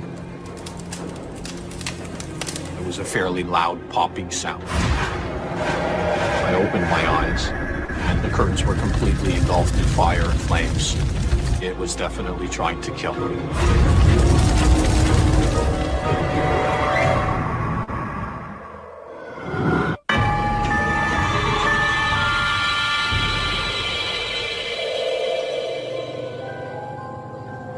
I got a job in Fort Lauderdale. I was actually living in a motel at the time. And I came home from work. I was just completely exhausted. I needed to rest. This ghost followed me to Florida. Every night it was there with me when I was trying to sleep, just trying to make my hell a little bit more hellish. But I said, no, I just gotta pretend it's not there and doze off. And I heard a popping sound in the room. It was a fairly loud popping sound. I opened my eyes. The curtains were completely engulfed in fire and flames. And there was fire coming from the carpeting up the wall and up the window and the curtains and up to the ceiling. And the room was completely, instantly packed with smoke. I grabbed my things out of the room with the fire still going on. And this is all a matter of seconds. And then I ran right back in and put the fire out. Looking back, had I fallen asleep, who knows what would have happened. It would have certainly been a deep sleep. There's no question that this thing started the fire somehow. This entity was definitely trying to kill me. And at that point, I knew it was time to check out. I needed to be alone. I realized that I needed to focus all of my energy on trying to deal with this and cope with this and to get through it. And that's when I decided to go to buy a tent and a sleeping bag and go camping. I quit my job and I drove near Naples, Florida on the west coast to a state park. And I camped out in the swamps, which was very hard, very, very hard to do. Well, things changed for me because I had very little money. So my priorities changed, and that was eating, making a fire. When I was camping out, it felt like it was always very close.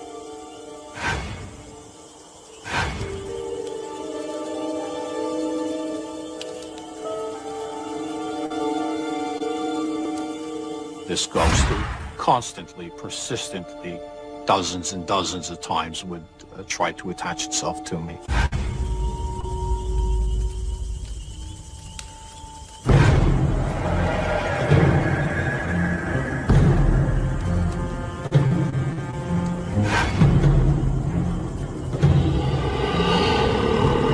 And sometimes it succeeded because I was still not fully understanding of how to maintain that barrier of it completely, at least physically off me, if not around me.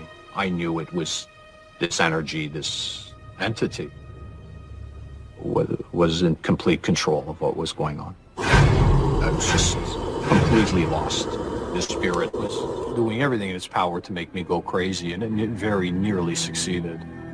I was feeling very suicidal because I was unable to cope. I was completely helpless. I couldn't reach out to anyone.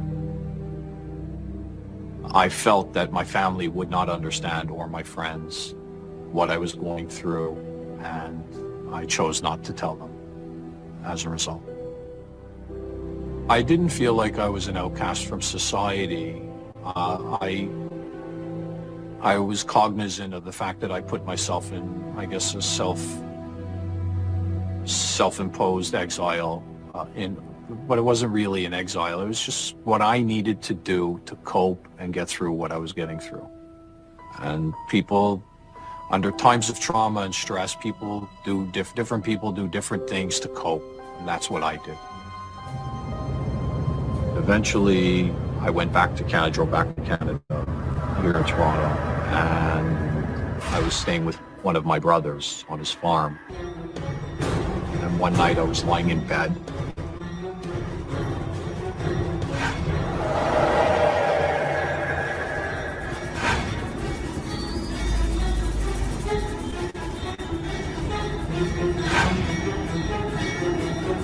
And I felt this ghost once again trying to do me harm. But this night was different. I had enough and I was tired. And I yelled out, "F you, get the heck out of my life. I'm done, finished." And I was very angry. Just angry at myself and the situation, and a year of torment, a year of hell with this thing. And I could instantly feel a change of the vibe, the energy around me. I knew that something big had just occurred. And this spirit actually started to communicate to me in a very real way for the first time, in a nice way. I do remember it saying it was an old man that had died, and that it was also apologetic for what it did to me, that it was just, he was very angry and frustrated because he was trapped or stuck in a different realm, in our realm. And I actually ended up having to console it or him in those last moments. And I told it, now it's time for you to go to the light. It was a little bit scared, and I had to coax it or him as nicely and gently as I could that it was doing the right thing by going to the light. Go ahead, sweetie. And then it went to the light, and it was over. After it left me, my immediate feeling was, wow, I'm free. I felt a little bit of peace, which was very welcome. And I knew when it was over, I knew it was over. I definitely felt more empowered, but the sense of freedom I remember most. Wow. It felt like that 900-pound gorilla fell off my back, and it was an amazing feeling. It's a good question to ask why I didn't get angry before, and I just don't know. I think it's probably because I wasn't ready.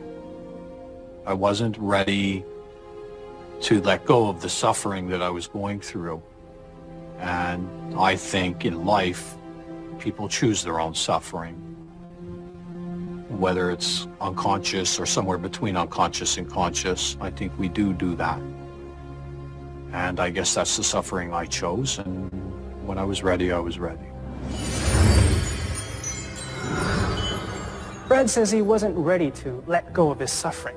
Our expert Patty Allen thinks he may have lost his power to do so early on, perhaps during childhood. The paranormal, like ghost hunters, have to be emotionally grounded with strong boundaries. She says Brad had to develop those boundaries in order to have the power to get angry, and only then could he put an end to his torment. It's difficult to say why something like that happens to a person. We all have our own paths, and I think that was part of my path. Ultimately, I would say to anyone, if they are very interested and they are actively pursuing or trying to experience these kinds of encounters, to be careful. It's okay to explore. That's an important part of life. But please be careful. You don't know what you might. That could happen. You could get pushed into a vat of acid. You know, just saying. They're not all Casper the Friendly Ghost. And that's one thing we'll do is we'll talk about it here, won't we, guys? Gatekeepers, it's been lovely. What a lovely time it always is to come in here and talk to y'all. I mean, we spend Sunday and Monday night together. We go about our week and we get through whatever jobs and whatever our days are for us, you know, and we always come together on the Sunday night, and it's lovely to have you. I look forward to it every time. And I'm going to keep trying to bring different guests in.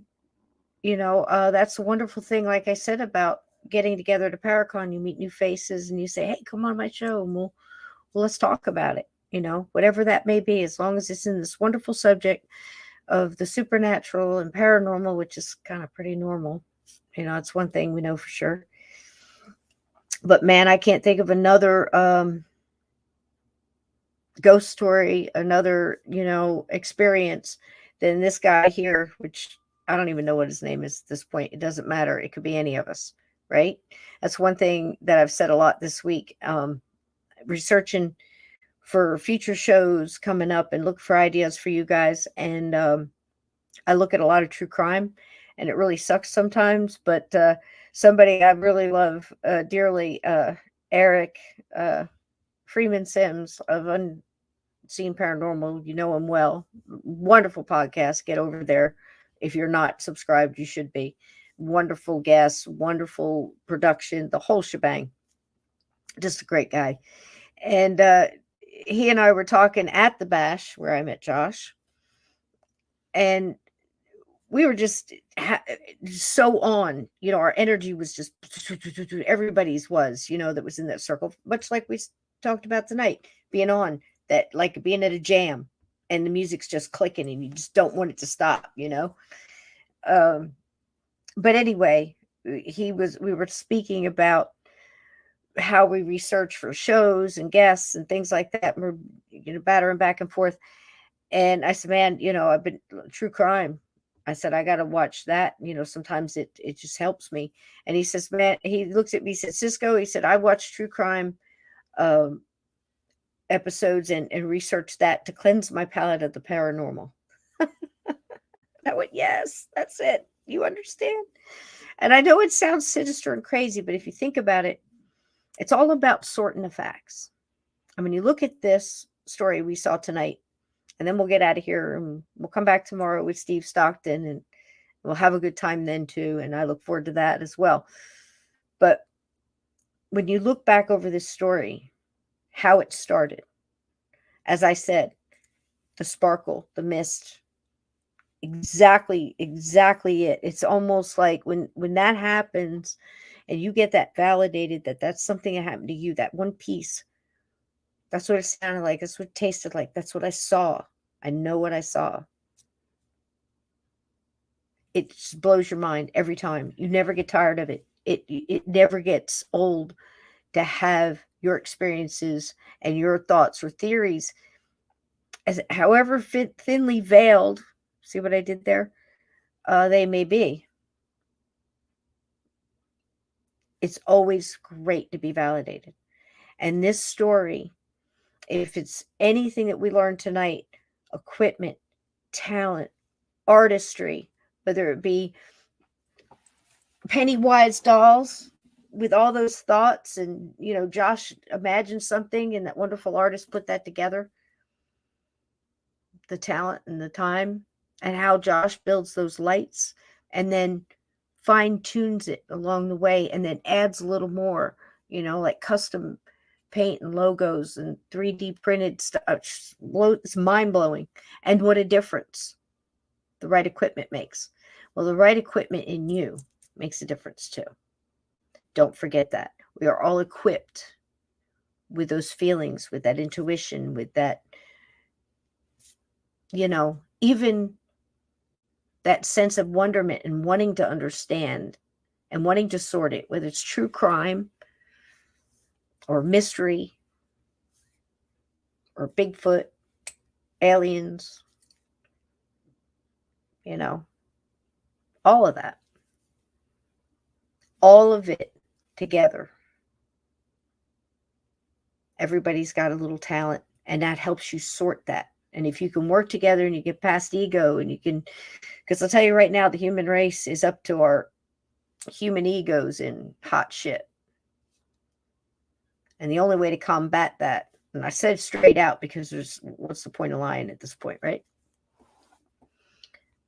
The only thing that's going to get us out of that is the light. So metaphorically or otherwise, Josh and that wonderful group and all their talents together, or a band, or us as a live chat right now, right here, right now, our lights, our thoughts, our intent, all coming together just to try to understand, or just to be entertained and taken out of that crazy hot shit world right now. Don't forget the most important thing. Your light, your empowerment, your intent, your talent, your creativity, everything that keeps you in the light, your love for total strangers in this chat. You show it every week. You look forward to it. You meet each other in other places with like-minded themes, and it's wonderful. And you support each other, and you answer each other's questions, and you throw out ideas, and you don't, argue. You just put your thoughts, and they all seem to just meld together some way, because we've learned to get back off and get that 40,000 foot view and understand that everybody has a purpose. And that purpose is strong. When you add creativity, you add like a crystal. It magnifies those talents. And one of those talents is being able to sit around with other people and all theories on the table and look at a story like that and say, if you were in an investigation and you only had equipment, or you only had one thought and one theory, would you have been able to sort that? Or would you have gone in there and said, you know what, this is some hard stuff here. And here's this one man who didn't know anything from Adam, was caught up in the wonderment of it all. And aren't we all caught up in the wonderment of it all? It is an absolute pleasure to meet you here every week and try to sort this wonderful world out. But it's one thing we know: love is eternal. Something's going on. And as for me, I'm standing in the light with you guys. I hope to see you tomorrow night. What do you want on the way out? How about a little let's see, we did Skeleton Death Fairy last week. Let's see if we can bring back an old friend here real quick. Make you laugh on the way out. So if you're feeling a little low energy, and you're feeling a little, the world might feel heavy, you remember this chat, you remember your light, you remember the love. You think of something happy, you get barefoot, you dance in your kitchen, go out in your shed and build something like Josh. Go out and create something like the wonderful people that are writing books and doing whatever with dolls, or making jewelry, or fixing an old car, and breathing life back into that, or baking, or raising children, or whatever it is you're doing to keep your lights on, I love you for it. Because you know you got to stay up and creative and stay in the light. And that's where I'm going to stand with you guys, in the light. Don't be like Jim. Good night, everybody. Thanks for being here. Get you some of that.